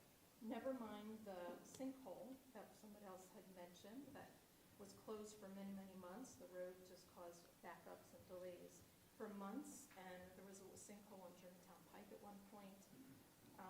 Those are another concern. The mall development that's happening now, that's going to be bringing in more traffic.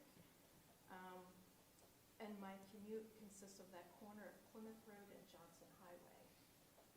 Those new homes, the school, somebody's doing construction on Plymouth Road, and so there's construction vehicles along that road. There should be a light right there now, as it is. It's really backed up in the morning with traffic for school. Kids, like someone else mentioned, crossing the street, even though there's a crossing guard. It's dangerous on that road already. So talking about schools, we built a new middle school recently. Our taxes went up. Has anybody evaluated with 159 condos how many more elementary school children are probably going to need a place to go? And the elementary school being across the street will probably be maxed out. So that's going to, where are they going to build? Is there room to expand the current building? And then again, where's the resources? We're going to be taxed again. Not to mention, our taxes went up for the new building that we're sitting in. I'm going to echo the need for a diverse demographic. I think that was an excellent suggestion. I think we need to keep that in mind. We recently experienced a PICO issue in our neighborhood. I was out of power for 3 days in the sweltering heat, and others have expressed the same concern. So we're already maxed out, I think, on some of these transistors, I don't know what you call them. So what's this going to do to our grid in our community? The last comment I have is the strain on services, which everybody has already talked about. Trash pickup and stormwater and the healthcare system, water pressure, et cetera. So I just wanted to express my concerns, and I really hope you do not convert this to more housing and development to develop it. Maybe something else, but not more homes. Thank you. there anyone who has not spoken who wishes to make public comment? My name is Kurt Lindsay, C-U-R-T, L-I-B, that's in Victor, E-Z-E-Y. I live on 15 Skip Road, Plymouth Meeting, PA. A lot of the residents here brought up a lot of good points. Being a resident here all my life, and seeing it gone from farmland to, you know, vacant property to building homes to offices to schools and stuff like that in my 61 years of living here.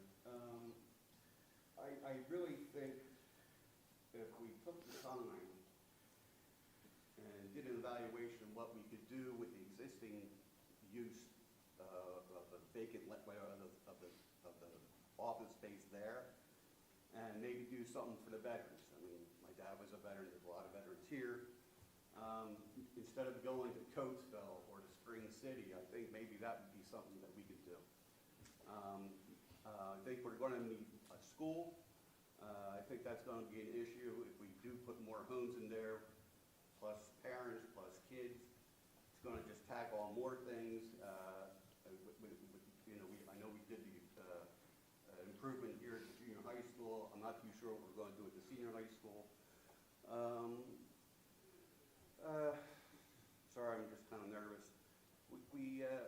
I just think that if we can find out if there's a different plan that we can come up with besides housing.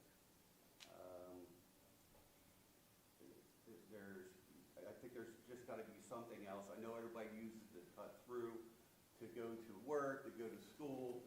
I know there's issues with you know, kids crossing the street, but if you have kids that are going to live there, then they got to cross the school anyway. So it's, you know, traffic's always going to be a problem. There's going to be a problem with stormwater. What about sewer? Of course, someone mentioned trash. It goes on and on. It just builds up. You know, it won't stop. But I would vote against housing development there. I think we just got to find a different use for that property going forward. I know Mr. Paone has done wonderful things in not only here, but in Montgomery County. I think at this time, it would be beneficial for us to use this property for something else besides housing. Thank you for your time. Is there anyone else who has not spoken who wishes to speak? I didn't really come here to talk, I just wanted to listen, see Kim, but, Chris Monero, Plymouth Township, NANBRO. I think governing's not easy. This shows, this conversation is a very difficult conversation. A lot of really good points raised. Did want to just touch on a few things from my experience, sitting on council for 8 years, because there were a lot of conversations about taxes and the changing character of the township. The township has changed. I've lived here for 15 years, and the changes are not things that we can control. The changes happen. One of the biggest changes being the change in demand for office, the change in demand for, you know, office complexes like this that were once occupied. That has a lot of repercussions, and one of the bigger repercussions that we see are taxes. I don't know the number off the top of my head, but I can tell you sitting up there on council, the number of times I had to read a tax settlement, really, especially since 2020, but even starting before there, where the township and the school district are both losing tax revenue every time an office complex or you know, a partially vacant commercial property comes back for a reassessment. And there's been a lot of talk tonight about the costs of adding residential. We have to think about the costs of not doing some of these things and the costs of leaving things as they are. Because the reduction of tax revenue coupled with an increasing call for more police officers, increasing maintenance of our parks, adding this, adding that. Those costs are going up no matter what. Everything gets more expensive over time. The pass-through traffic in the township isn't going away. We could stop building any new housing units for the next 30 years, and traffic is going to continue to increase Germantown Pike, from the Turnpike all the way up to Pottstown. So what can we do to make sure that, you know, we're being smart in our development? And I think the township has done a lot of really good things. There's been a lot of preservation of natural land. We preserved the farmland at Maple Acres, you know, prevented that from ever being developed. Prior to that, there was the preservation of the land of Harriet Weatherly.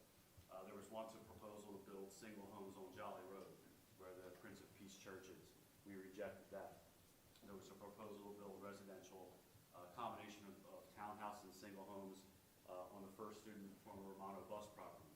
We said no to that, and eventually the school district was able to purchase that land.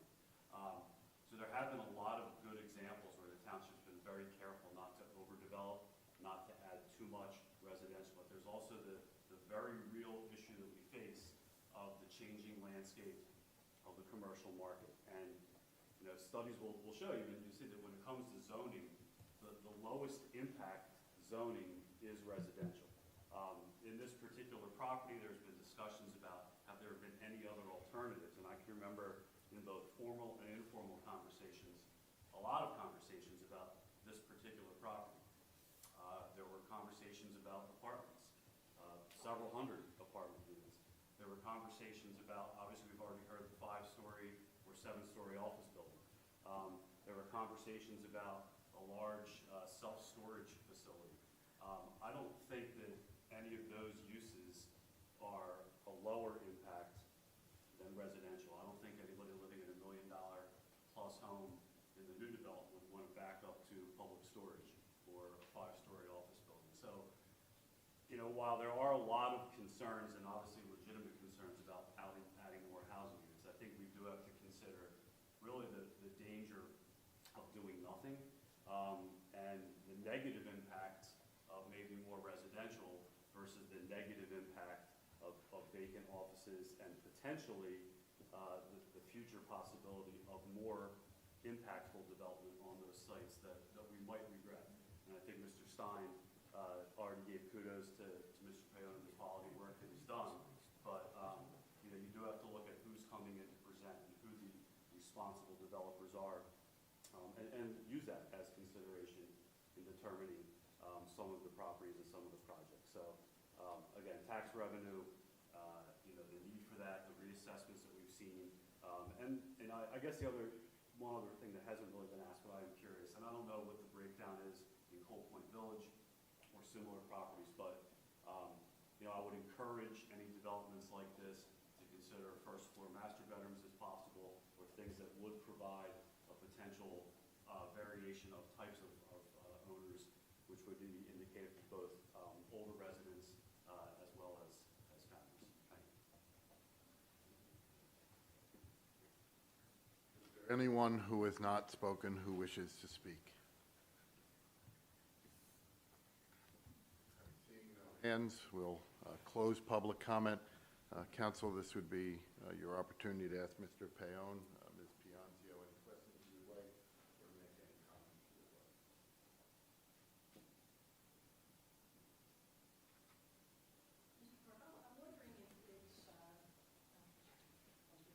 Mr. Clark, I was wondering if it's appropriate for us to perhaps respond to some of the comments that have been made. For example, there was a concern raised about spot zoning. And I'm wondering if maybe responding to some of the concerns residents have raised might help alleviate some of those concerns or address them, and then we can also comment. Would that be? Sure. Council can respond to any questions you would like. I'd be happy to respond to any questions you would like. It's not spot zoning. We've looked at it. I'm sure Ms. Pianzio has looked at it. This would not be spot zoning.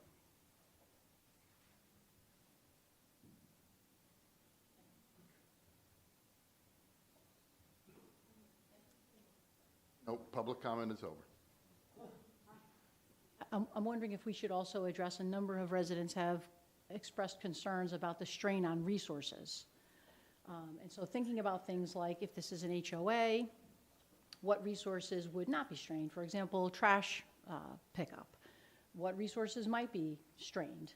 And just addressing some of those, like we've questions about sewer, about public safety issues, about trash collection. So maybe just addressing some of the resource concerns that have been raised. So, and again, Ms. Pianzio can correct me if I'm wrong, or she can supplement what I'm saying. But as part of the land development process, the applicant would have to get approvals from the water provider having jurisdiction, the sewer provider having jurisdiction. There would probably be some PennDOT approvals that would be involved here. They would have to, depending on what they are proposing and the type of development, and depending on the way they plan on building the roads, then that question becomes whether these are going to be offered for dedication, whether or not these will be plowed by the township. I think the township pretty much collects trash on every residential street in the township, and if I'm wrong about that, someone can correct me. But they'll have to get approvals from the whoever's providing electricity at the site. So all of those things would have to be done during the land development process. So, Mr. Payon, my understanding, when we were first looking at this, the several times that you've been before us, is that these townhomes would be a homeowners association, an HOA, is that correct? That would be our expectation based on our experience in the past at the township, yes. Okay, and would trash collection be performed in an HOA? Is it your anticipation that the trash collection would be private and not the public works of the township? That's held as a Coal Point Village, where there's an association, those roads are private, and the trash is handled by the association. And how about snow plowing at Coal Point Village? Who handles that? Township crews or the HOA? We may want to pause on this conversation and save it for land development because of the conversation we're having about cut-through traffic and people wanting to be able to use the roads in this community. I think it might be best that we wait for the land development process, that we maybe get through some of those issues and have those conversations. But we know we're going to have a homeowners association for stormwater management and things like that. So maybe that conversation will expand as we get into it. Will those roads be private, you said?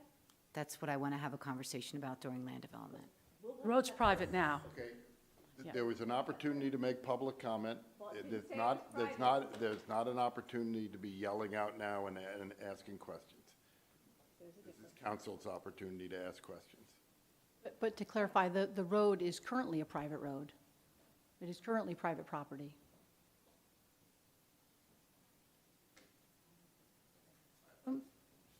I think what Ms. Pianzio is saying is that there are certain issues that are going to need to be addressed because of what we heard frequently this evening about this being used as a cut-through for individuals. And if this is not going to be dedicated to the township, and the property owner then might want to prevent that cut-through from occurring, I think that's something that they're saying they want to explore during the land development process. Right. Or to continue the cut-through and therefore have that conversation. Yeah.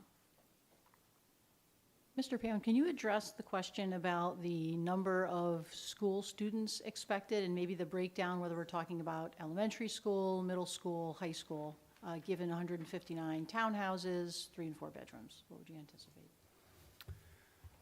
So we did do some research on this. In 2016, which is the most recent information we could find, the Montgomery County Planning Commission did some projections on impact on schools through 2025, 2026. Based on 159 homes, townhomes, excuse me, the estimate is somewhere between 70 and 90 on the school system as a whole. So that's not on Plymouth Elementary, it's on the school system as a whole. So, Thank you.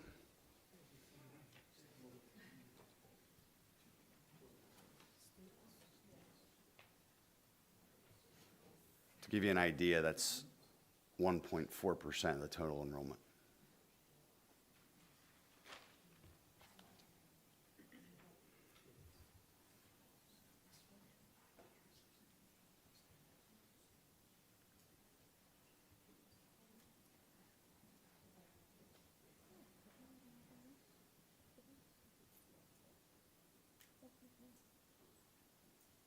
I'm sorry, can I ask a question? You said the school system as a whole. Do you mean then including like preschools and other things that aren't actually the school district? No, it would be that's a projection of how many students would be created based on the planning commissions and Montgomery County Planning Commission's data of how many students are generated by 159 townhomes. And when I say on the school system as a whole, and that percentage, I'm using that based on what Colonial School District shows as their total enrollment, and then the percentage of the enrollment. Okay, thank you.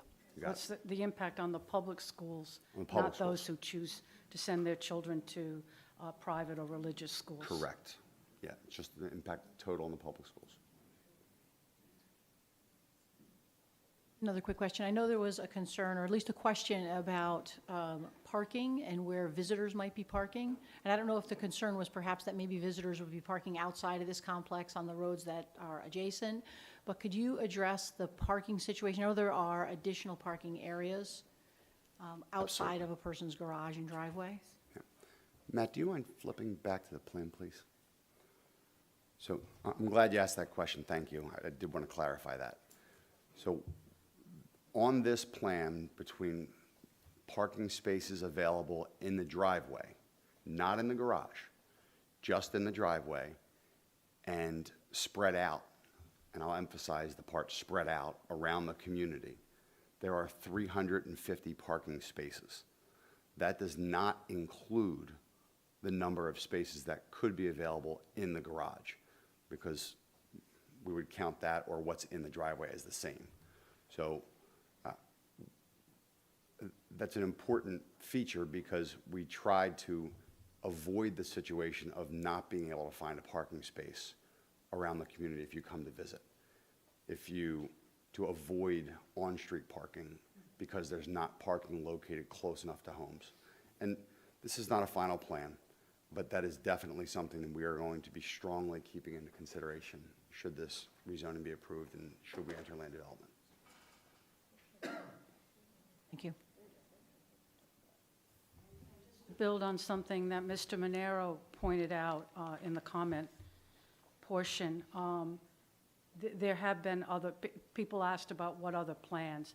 And council, I've been on, nearing the end of my term now, 8 years.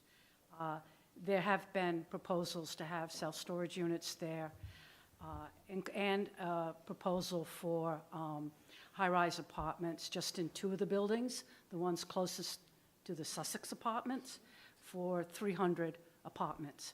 So, and we did not move forward with that. We had no interest. So, we don't just look at the first people who come along. We have been very cognizant of what that area is. We do have, what we saw was a transition from the Sussex apartments, which are apartments, and excuse my accent, but I can't think of another word. I usually do.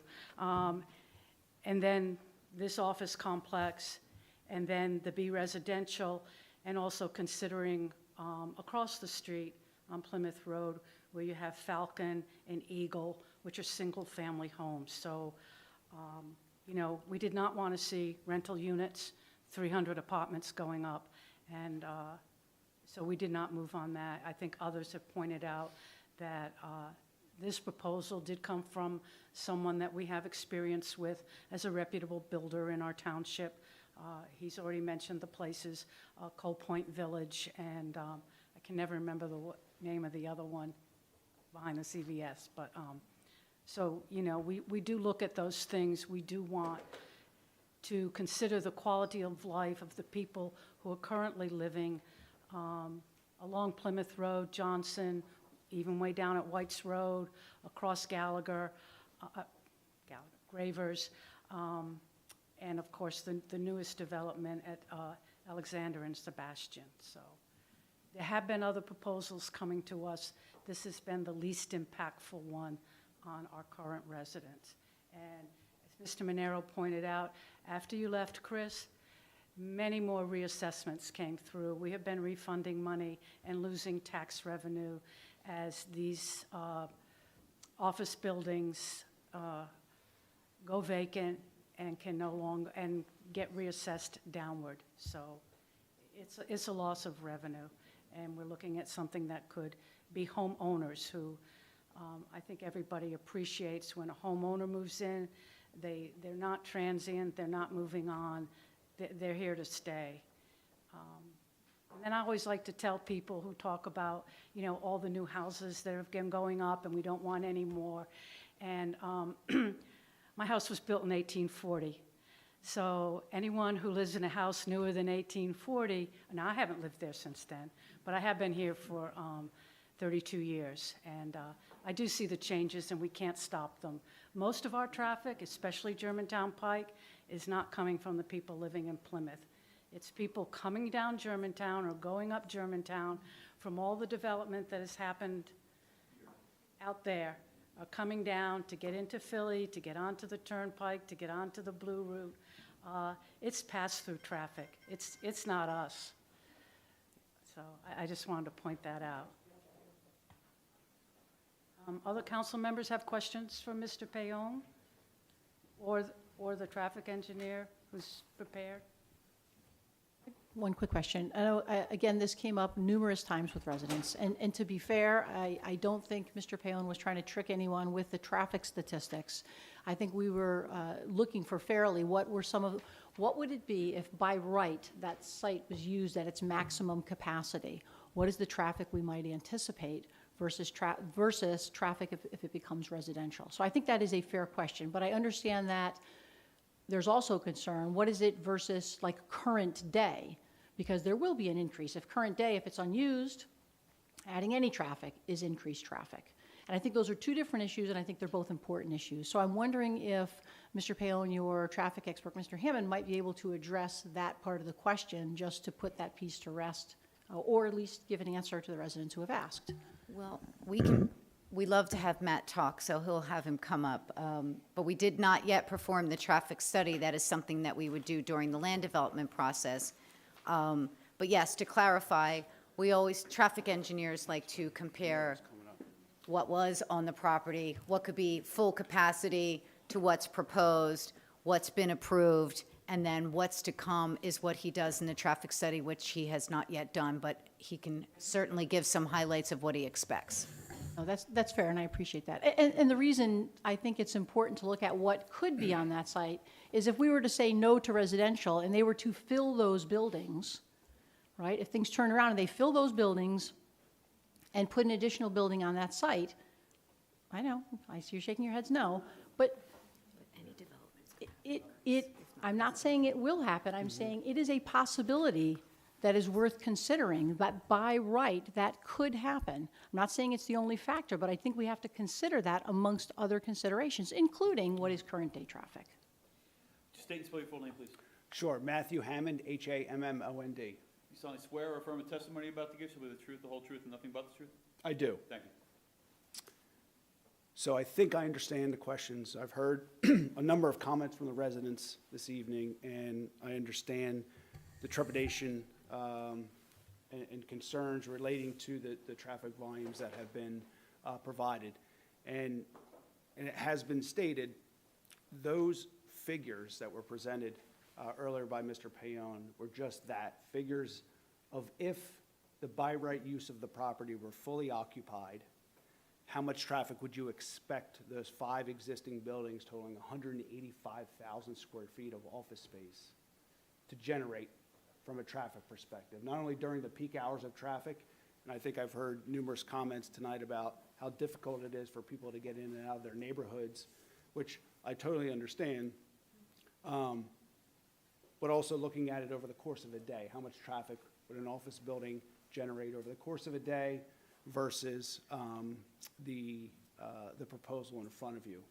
We also made the comparison of the previously approved plan, which included 354,000 square feet of office space on that property. And I know there's probably a number of people behind me shaking their head right now. I'm not going to look back with respect to the office space and the viability of occupying that office space. But as has been stated numerous times this evening, the property is 16%, give or take, occupied. That pretty much means any development of that property regardless of the use, would generate more traffic than what the residents are used to today.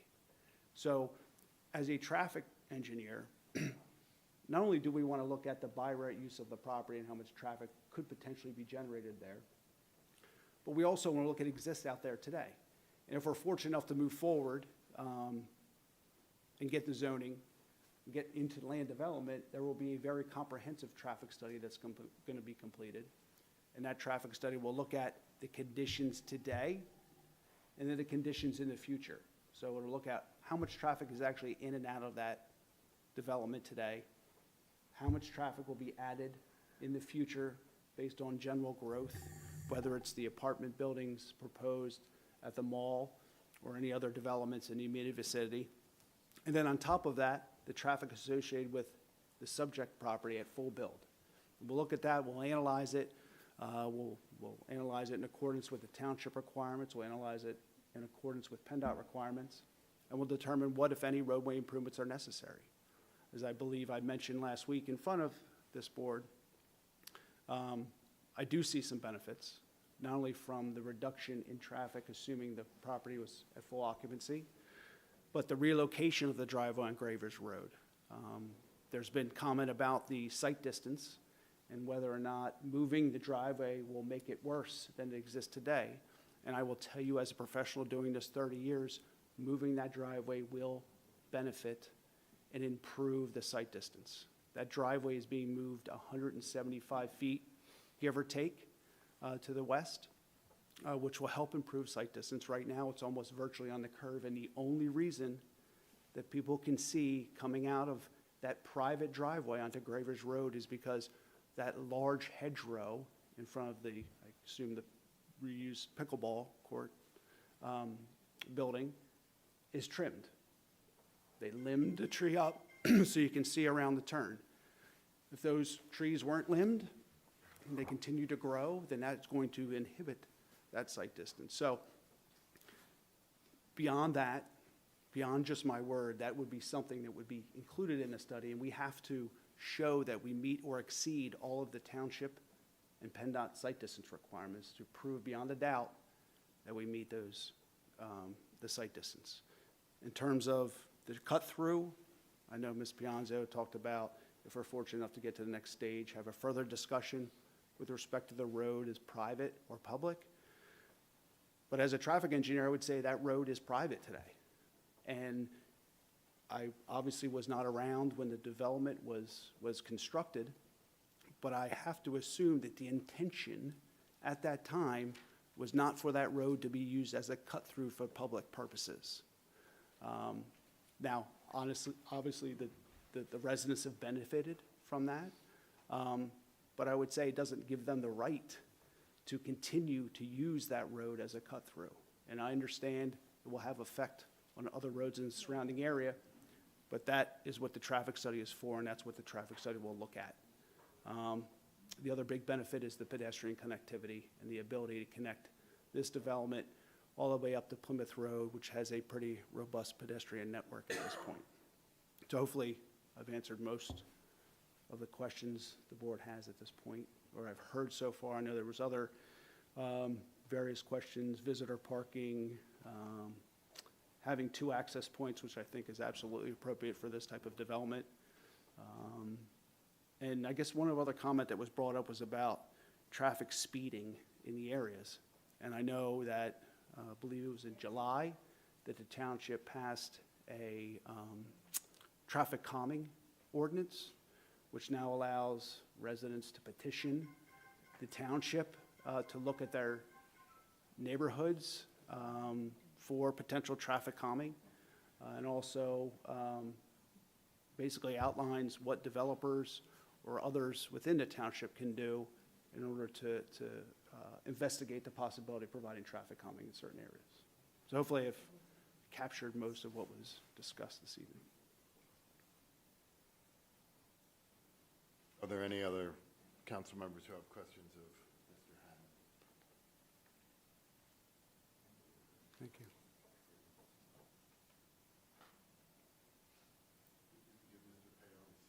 Okay, willingly. Thank you, Matt.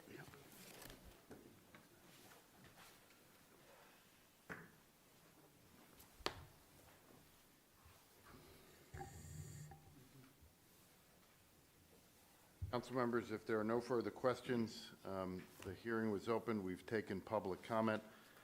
The hearing has been properly advertised. It would be appropriate for council to make a motion to approve this map amendment, deny this map amendment if you see fit. It is also, unlike other aspects of the municipality's planning code, we're not under any obligation to act on this evening. There will be no further information that council will receive before making this decision. The hearing has been held as is required. So right now would be appropriate time for a motion to be made.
At this time, I would move that we make a decision at our October meeting, providing some additional time for consideration and conversation. So you're making a motion to table this until Monday. Are we meeting on Columbus Day?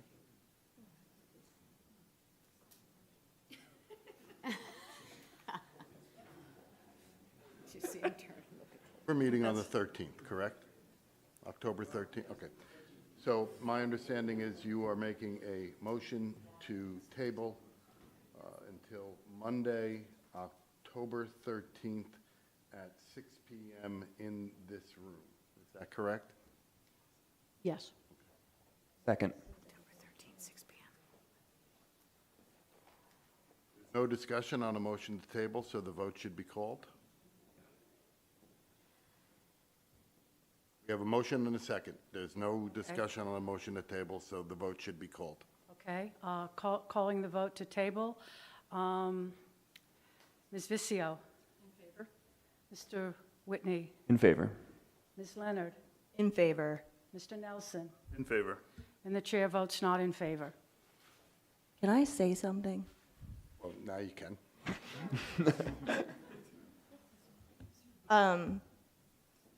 I just wanted to say that basically Mr. Monero pretty much summarized what my thoughts were on the entire situation. There has to be some level of responsible development. And I've talked to people about this development who are against it who aren't in this room. And some of the comments that came up most often were, I don't have a problem with development, but I don't want it near my home. And we can't say we can't develop everywhere in Plymouth. I sat here and watched us refund millions of dollars in assessments. And so everyone's worried about their taxes. Us getting tax income benefits you, then we won't have to raise taxes. We live here too. We're concerned about all of those things. We get into this because we want to help people.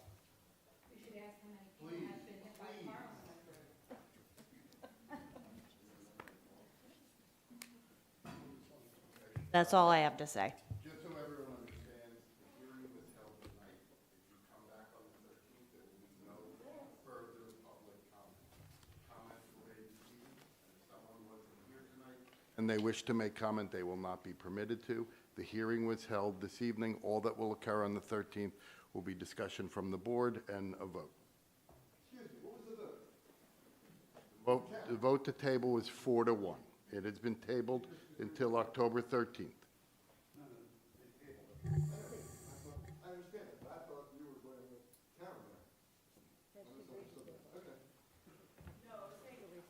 I was saying I agree with Mr. Monero. I'm just saying we need some level of responsible development.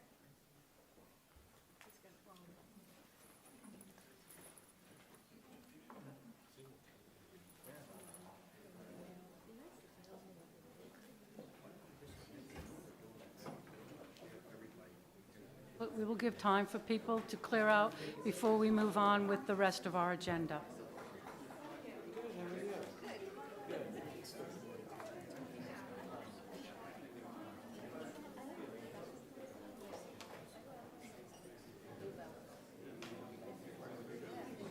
Can you please step away from the podium, please? Yeah, yeah.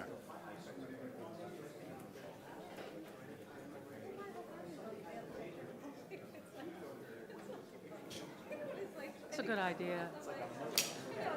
Thank you. Thank you for that idea.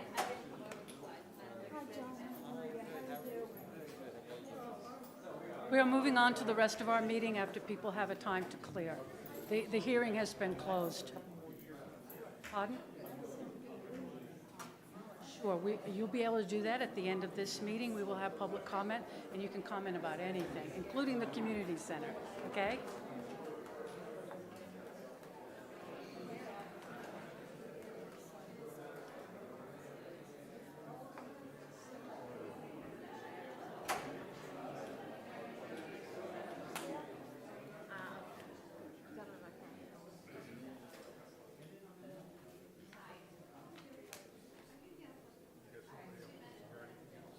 For those who are remaining, there was a question about whether or not you can comment on other matters. And yes, at the end of our meeting, because this zoning hearing is over, at the end of our meeting, there will be time for public comment on any matters, whether that, other than what we just had comment for. So any other matters in the township, whether they're currently on the agenda or whether you just have a comment about life in general, you'll be able to do so at the end of this public comment meeting. Okay, so.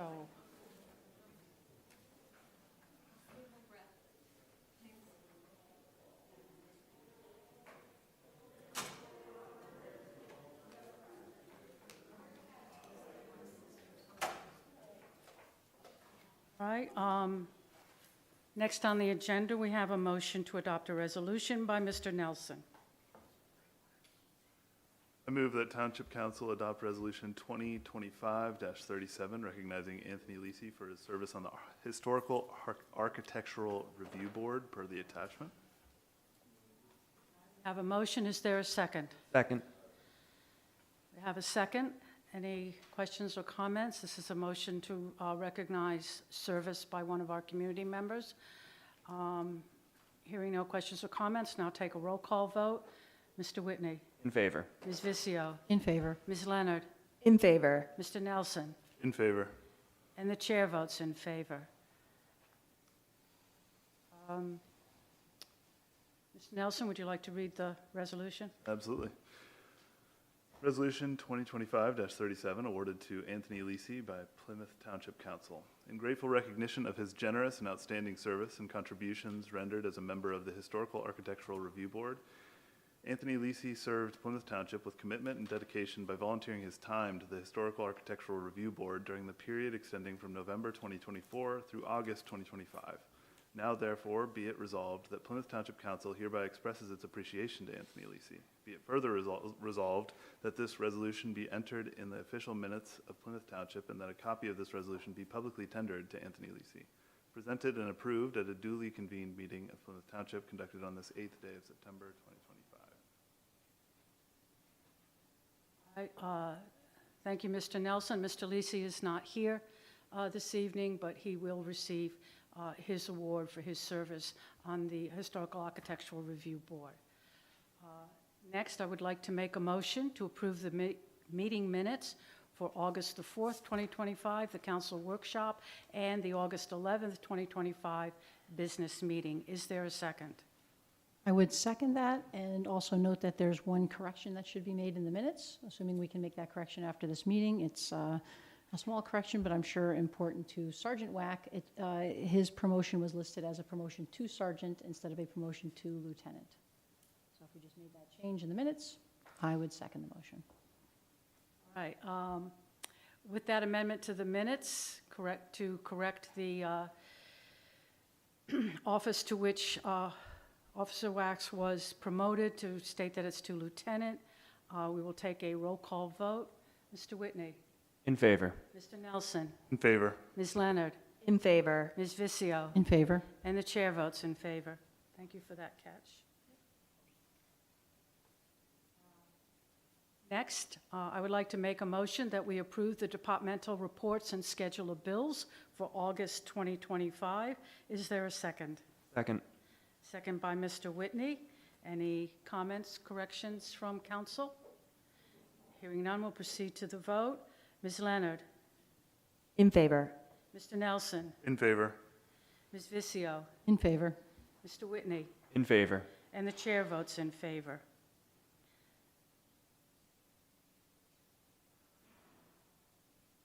Next, we have a motion to approve the rental rates for the GPCC and other park things, and that will be handled by Ms. Leonard. I move that Township Council approve the 2026 rental rates for GPCC, pavilions, and pool passes per the attachment.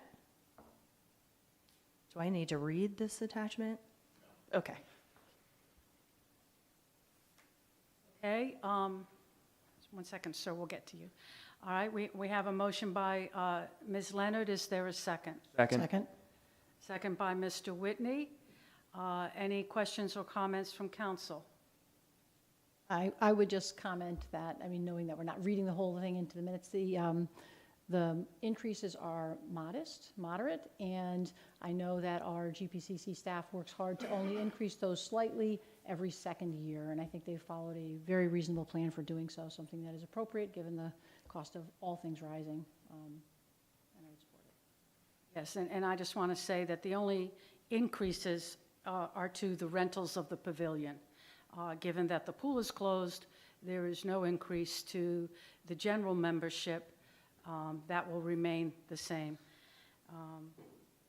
Any comments from the audience? Sir, do you mind just coming up and speaking into the microphone here at the podium so that the person who transcribes our minutes can hear you? I was curious. What do you have against old people? You're charging them more. It's higher. I mean, why would it matter? 50 and under is 100, 51 and over is 187. Which increases are you talking about? Pavilion rates. Oh, the pavilion rentals. Well, Yeah, I'm sorry, sir. They're talking about the amount of people at the event, not the age of the people when you're talking about the yeah. pavilions. oh, I'm glad you understood. I didn't know what, I get it. Yes. We like our senior citizens up here, including me. Yes, it has to do with the number of people. If you have a small gathering for a first birthday party at the pavilion, or, it's not, yeah, but if you have a really large one, like a graduation, you just pay a little bit more. But we don't care what age comes. Oh, there are pavilions at the Caldwell Park, there are pavilions at the GPCC, there are pavilions at Harriet Wetherill, and they're different sizes. How large they are. But how large? But, I mean, they vary. That's what I was going to. What's the biggest one? What's the biggest one? Can you put over 50 people in? Oh, sure. And then they spill over into the playground and the fields and the pathway, so. Yes. Depends on how you set it up. All right, any other comments about the GPCC rentals? All right, hearing none, we will take a roll call vote. Ms. Vizio?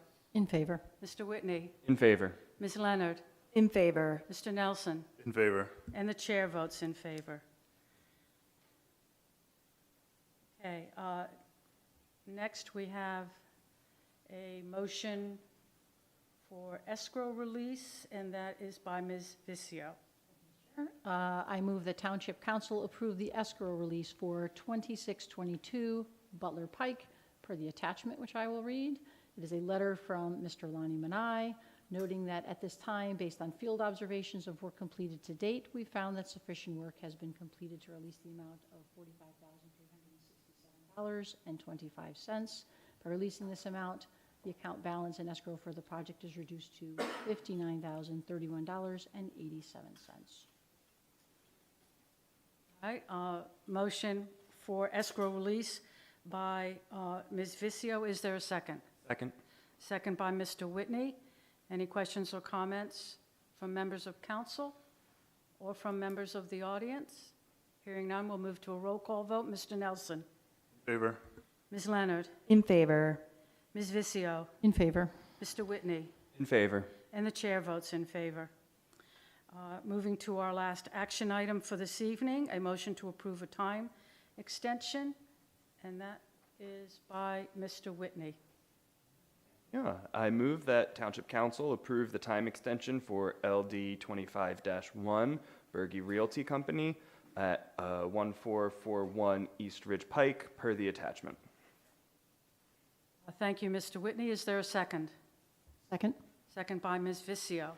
Any questions or comments from members of council or from members in the audience? Hearing none, we'll move to the roll call vote. Mr. Nelson. Favor. Ms. Leonard. In favor. Mr. Whitney. In favor. Ms. Vicio. In favor. And the chair votes in favor. All right, we will now move on to the informational items on tonight's agenda. And we will have Police Department update by our Chief of Police. We did the remembrance of Brad Fox at the beginning of the meeting, given the number of people in attendance for that. But the police has other matters on which the chief wishes to update us. Thank you. I just wanted to give council and the public an update on our traffic efforts. I know that with our the traffic details and the traffic calming that we've started in the township, as I review our data that we compile monthly, I see that to date in 2024, from January through August, we had completed 221 traffic details, which are individual details where we address speed, we address safety, any issues that come up, whether they're school zones. But we did some realignments and we made a concerted effort to address more of these issues because it's been something that residents have had the most issue with. And in 2025 to date, January to August, we've increased from 221 details to 722 details. And as I look at our projections for the end of the year, we should be close to 1,100 traffic details as opposed to 363 all of last year. So I just wanted to give an idea with, when we talk about traffic calming, these are some of the things we're doing absent physical barriers, putting them up. This is the actions that we're taking. And I was actually glad to see this because it shows that we're moving in the right direction. And the only other issue that I thought was serious enough and worthy to discuss was just to let you know that one of the things that we're going to be addressing actually in 2 days at Church on the Mall is we're going to be going there in support of the Code Blue shelter that Church on the Mall has also shown support for, and we're going to see if we can make things a little bit easier for some of the concerns that the mall seems to have and the developer there, and see if there's any way that we can help facilitate a smoother transition. We're also bringing our social service co-responder with us. We've also had them talk to members of TLC and the county to get some ideas, and I believe that a representative of the county has been invited along from TLC to also speak and see what they might be able to do. So we're looking forward to that because what we found with our statistics is that even though for a good decade or more, up until about 5 years ago, we were consistently had about 20 calls for service a year for the unhoused. And this year, it has been steadily climbing, but this year we're trending toward 200 calls. So clearly it's been a growing issue, and this is one of the solutions, so we're happy to get behind it. Thank you, Chief. We very much appreciate that. I know that the Code Blue Shelter, Plymouth is very proud, as a very small and local municipality, that through the efforts of actual volunteer, private community members, including a member of our council, and Ms. Leonard, and of course, Ms. Gail Plant, that Plymouth has operated on a volunteer basis a Code Blue shelter. I've done some shifts there with some of the people in the audience today, and I can say that it's very well run, and the police presence and the service you do to help those volunteers has been very much appreciated, and really appreciate you stepping up to reassure the people at Church on the Mall that this will continue to be a very safe and necessary operation. So thank you, Chief, and thank you to all of your officers who have helped out with that shelter over the past year. Really, really necessary. Thank you.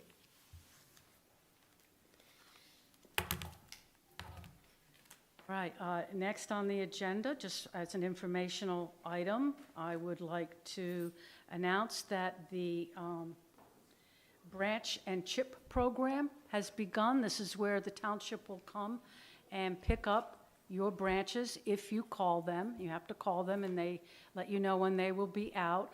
And these are not for your usual yard waste every Wednesday where you have your leaves are different, forget that, where you have your cuttings from your shrubs and all. These are those big limbs and branches that have fallen in all of the past storms.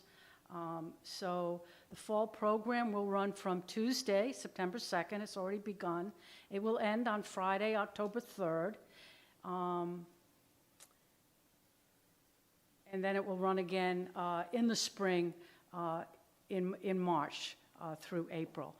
Residents who would like their tree branches picked up during this period, September 2nd to October 3rd, you must call the Public Works Department. The telephone number is 610-277-4103, and this is all on the website. Call prior to the noon of Wednesday of the week that you wish to have your branches picked up. And leave your address. So you call them, you say, I live at such and such a street, and I would like my branches picked up. If you call by noon Wednesday, your branches will be collected on Thursday and Friday, weather permitting. Collection could be delayed until Monday or Tuesday of the following week. That depends on volume and weather. The Public Works Department will chip those branches and stockpile them. Those wood chips are then turned into mulch, and that mulch is free for the taking at the Public Works driveway here at 700 Belvoir Road, different entrance.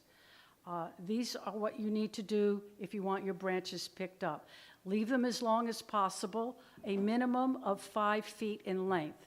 So you know how tall you are, and I always just go, and if the branch comes to my chin or above, it counts. For some of you people out there, it probably has to come a little bit lower. So that's because they're feeding it into a chipper, and we don't want little short branches for their hand to go in as well. Also, nothing over 5 inches in diameter can be chipped, and that has to do with the size that the machine can accommodate. You should place your branches in an orderly pile at the street, at the curb, and if your branches have thorns, like if you've got honey locust trees and trees like that, let them know so that they know to keep their gloves on when they're handling them. The branch collection does not include your hedge and shrub clippings. If you want those collected, as always, put them out in a biodegradable brown bag at the curb or in your yard waste container or tied up with biodegradable string. So that's not the plastic nylon cords, that's the hemp and the cotton stuff. And those will be picked up on Wednesdays, regular yard waste. This program is not intended to remove the large entire trees from your property, and the township does reserve the right to refuse collection at their discretion if you've put something out that's just too big to get into the machine. So, thank you. And our next item on the agenda is the announcement of citizen board vacancies by Leticia. Thank you, Ms. Chair. So we have vacancies on 3 citizen boards currently. We have on the Property Maintenance Code Appeals Board, there are 3 positions open. On the Human Relations Commission, 1 position open.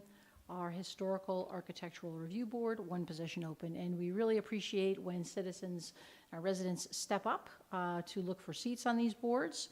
If you are interested, we ask you to submit a resume or a letter expressing your interest to our township manager at 700 Belvoir Road or via email to mwest@plymouthtownship.org. Thank you, Ms. Vizio. Next on the agenda is the announcement of our upcoming zoning hearings by Mr. Nelson. Thank you. The Zoning Hearing Board of Plymouth Township will hold a public hearing on Monday, September 15th, 2025, commencing at 7 p.m. here in the Plymouth Township Building, 700 Belvoir Road, Plymouth Meeting, PA 19462, on the following applications. EVB Gravers Road, LLC, on an application for a variance from Plymouth Township Zoning Ordinance Number 342, as amended, Article 14, Section 1400, to permit proposed use. The variance requested is as follows. Applicant requests that the Zoning Hearing Board reverse the zoning determination or in the alternative, grant the requested variance. The property is located at 300 Lee Drive in Limited Industrial Zoning District. Nelson. Next, we have an announcement of our upcoming events in Parks and Recreation by Mr. Whitney. Right. First up, we have the new pop-up fitness classes on Wednesday, September 24th and Wednesday, October 1st. Halloween Family Bingo will be on Friday, October 3rd. The Halloween Spooktacular, which is new, will be on Friday, October 17th. Campfire and Hayride at Harriet Wetherill Park will be on Saturday, October 18th. The Veterans Day celebration will be on Wednesday, November 5th. The Vendor Market will be on Saturday, November 15th. The Holiday Tree Lighting Ceremony will be on Wednesday, December 3rd. Breakfast with Santa will be on Saturday, December 13th. New Plymouth Township Parks and Recreation app, that is free. Fall sponsors are wanted, and that is always ongoing. Details are available in our brochure, app, website, social media, or by calling 610-277-4312.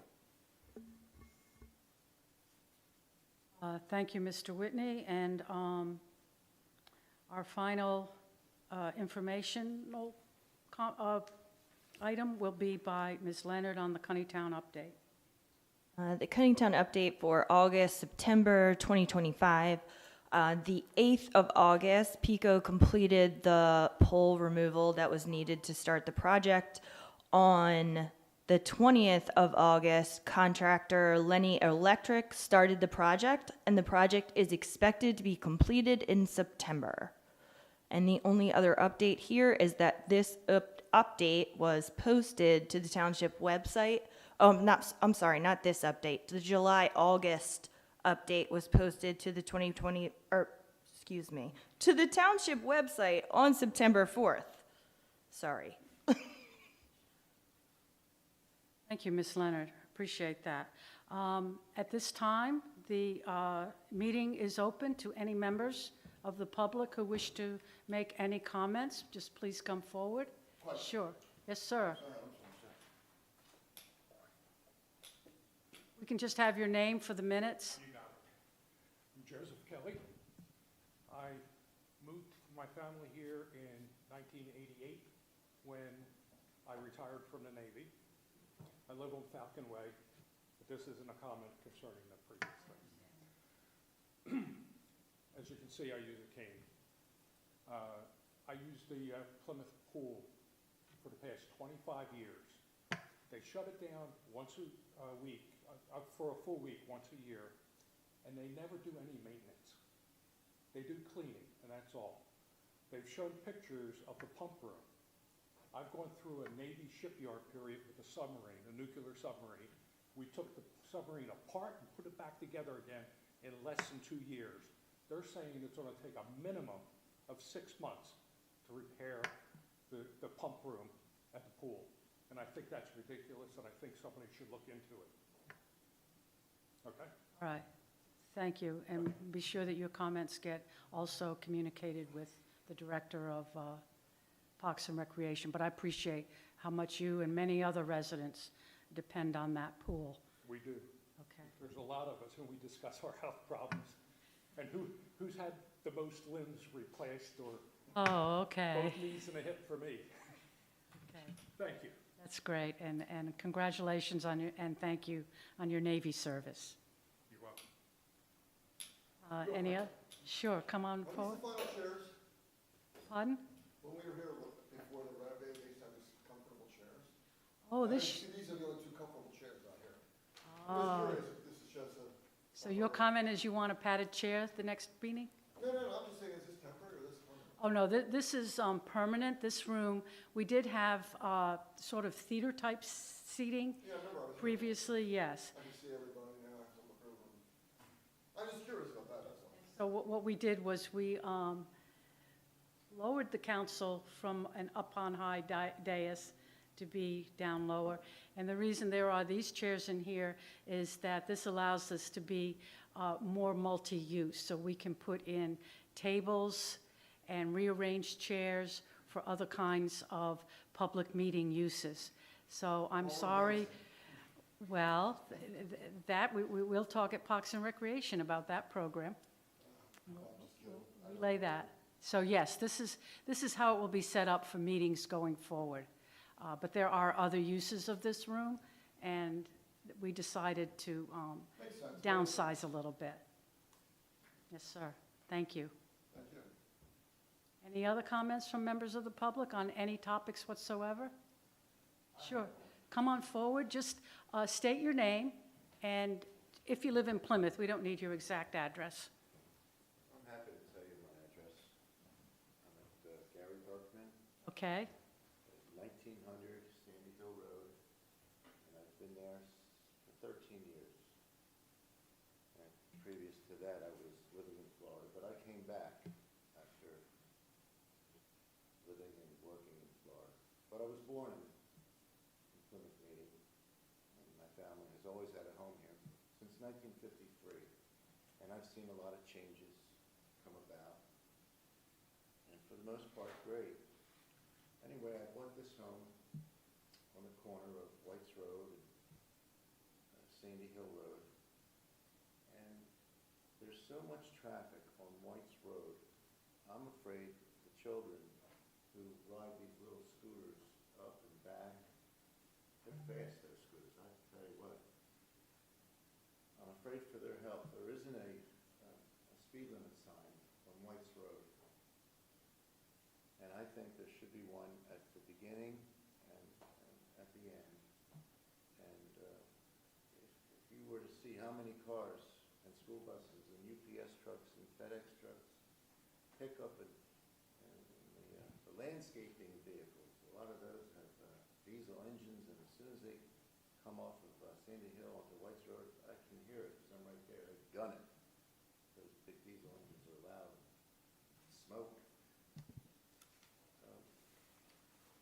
So that's what I think the board should consider doing.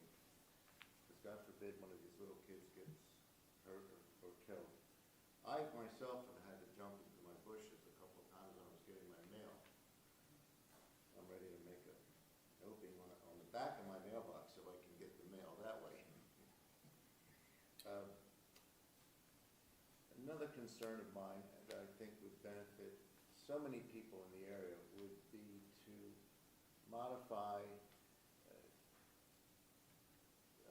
the ability of Johnson Road where it meets Germantown Pike to be able to make a left going west. There's so much traffic coming up Johnson Road from Plymouth, and they use White's Road as a shortcut, just like the office park. And then they either go left to go into, oftentimes, the valley. There's, I don't know how many homes in there, but I'm retired, and I see maybe 1,000 cars a day going on White's Road, and that's not good. So maybe a traffic study could be done, and if that development does go through on, at the office park, maybe Mr. Payon could pay for that modification, because that's gonna be more cars wanting to go west on Germantown Pike that would be going down White's Road. It's really out of control. I can't think of anything else, but thank you for your time. Thank you. Is White's Road a township road? I think it is, but I'm not, but It is it? is. All right, the chief is, yes, so, It's not a state road, because Right, it doesn't okay. have the two yellow lines. right, and it's not, I didn't think it was county, so the chief just confirmed. So we do have a traffic calming policy now, okay? And you can go on the website and look at it and ask for a study to be done of White's Road and see what can be done. And I don't know about speed limit signs, that there are none on White's. Would the speed limit on there be 25, do you think, chief, or I don't know? I'm gonna confer, I already wrote it down with my highway unit. I believe if there's no speed limit sign, that it's automatically 35, but I'm gonna check and see exactly if we have any issues there, or if speed limit signs would be helpful. But again, that's something really that a traffic engineer ultimately is gonna have to look into, because I'm not It's qualified. only an 800-foot-long road. I know, it's short but busy. A couple times I called the police about a few different cars that really gun it. I'm talking 70 miles an hour. And something's got to be done. There's plenty of roads in Plymouth Township that are township roads that have no lines, that have a speed limit sign on it. And I think 25 would do the trick, because then they'll go 35. He lives on White's Road too. 30 years ago, in the township meeting, and a solicitor brought up, what happens, you give them a ticket for going 35. Now, because there were no sidewalks at the time, it was 40 automatically. So what they said, but now since then, we have a sidewalk on both sides, not the whole block, but a sidewalk to sidewalk, they said back then. They suggested I put a sidewalk in back then, and then my neighbor got one when they built the house. The chief's shaking his head, no, sidewalks doesn't affect the speed limit, but I don't know. Okay, so, and the chief has written down your concerns about that. Okay, Chief, thanks. Thank you. Any other public comment? William Winchester, I live on Delaware Road. I was driving through Whitpain, and I noticed that they have a PICO trail that goes into the power lines. I'm not sure how they got, there's a trail that goes along the power lines. Yes. I'm not sure how they got that, but I think that it would help with a lot of people with traffic, with everything else, because they could get around the township on their bike without using cars. So hopefully we can investigate how they got it. Okay, this is in Whitpain. Which road in Whitpain? Is that Union Meeting or? So if you go on Whitpain on Wentz Road, power lines come across.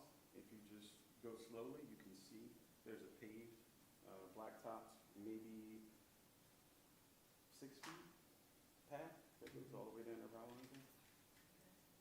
That's all. Thank you. Suggestion, appreciate that. Any other comments from any other members who are here tonight? All right, hearing none, the meeting is now adjourned. Thank you for coming.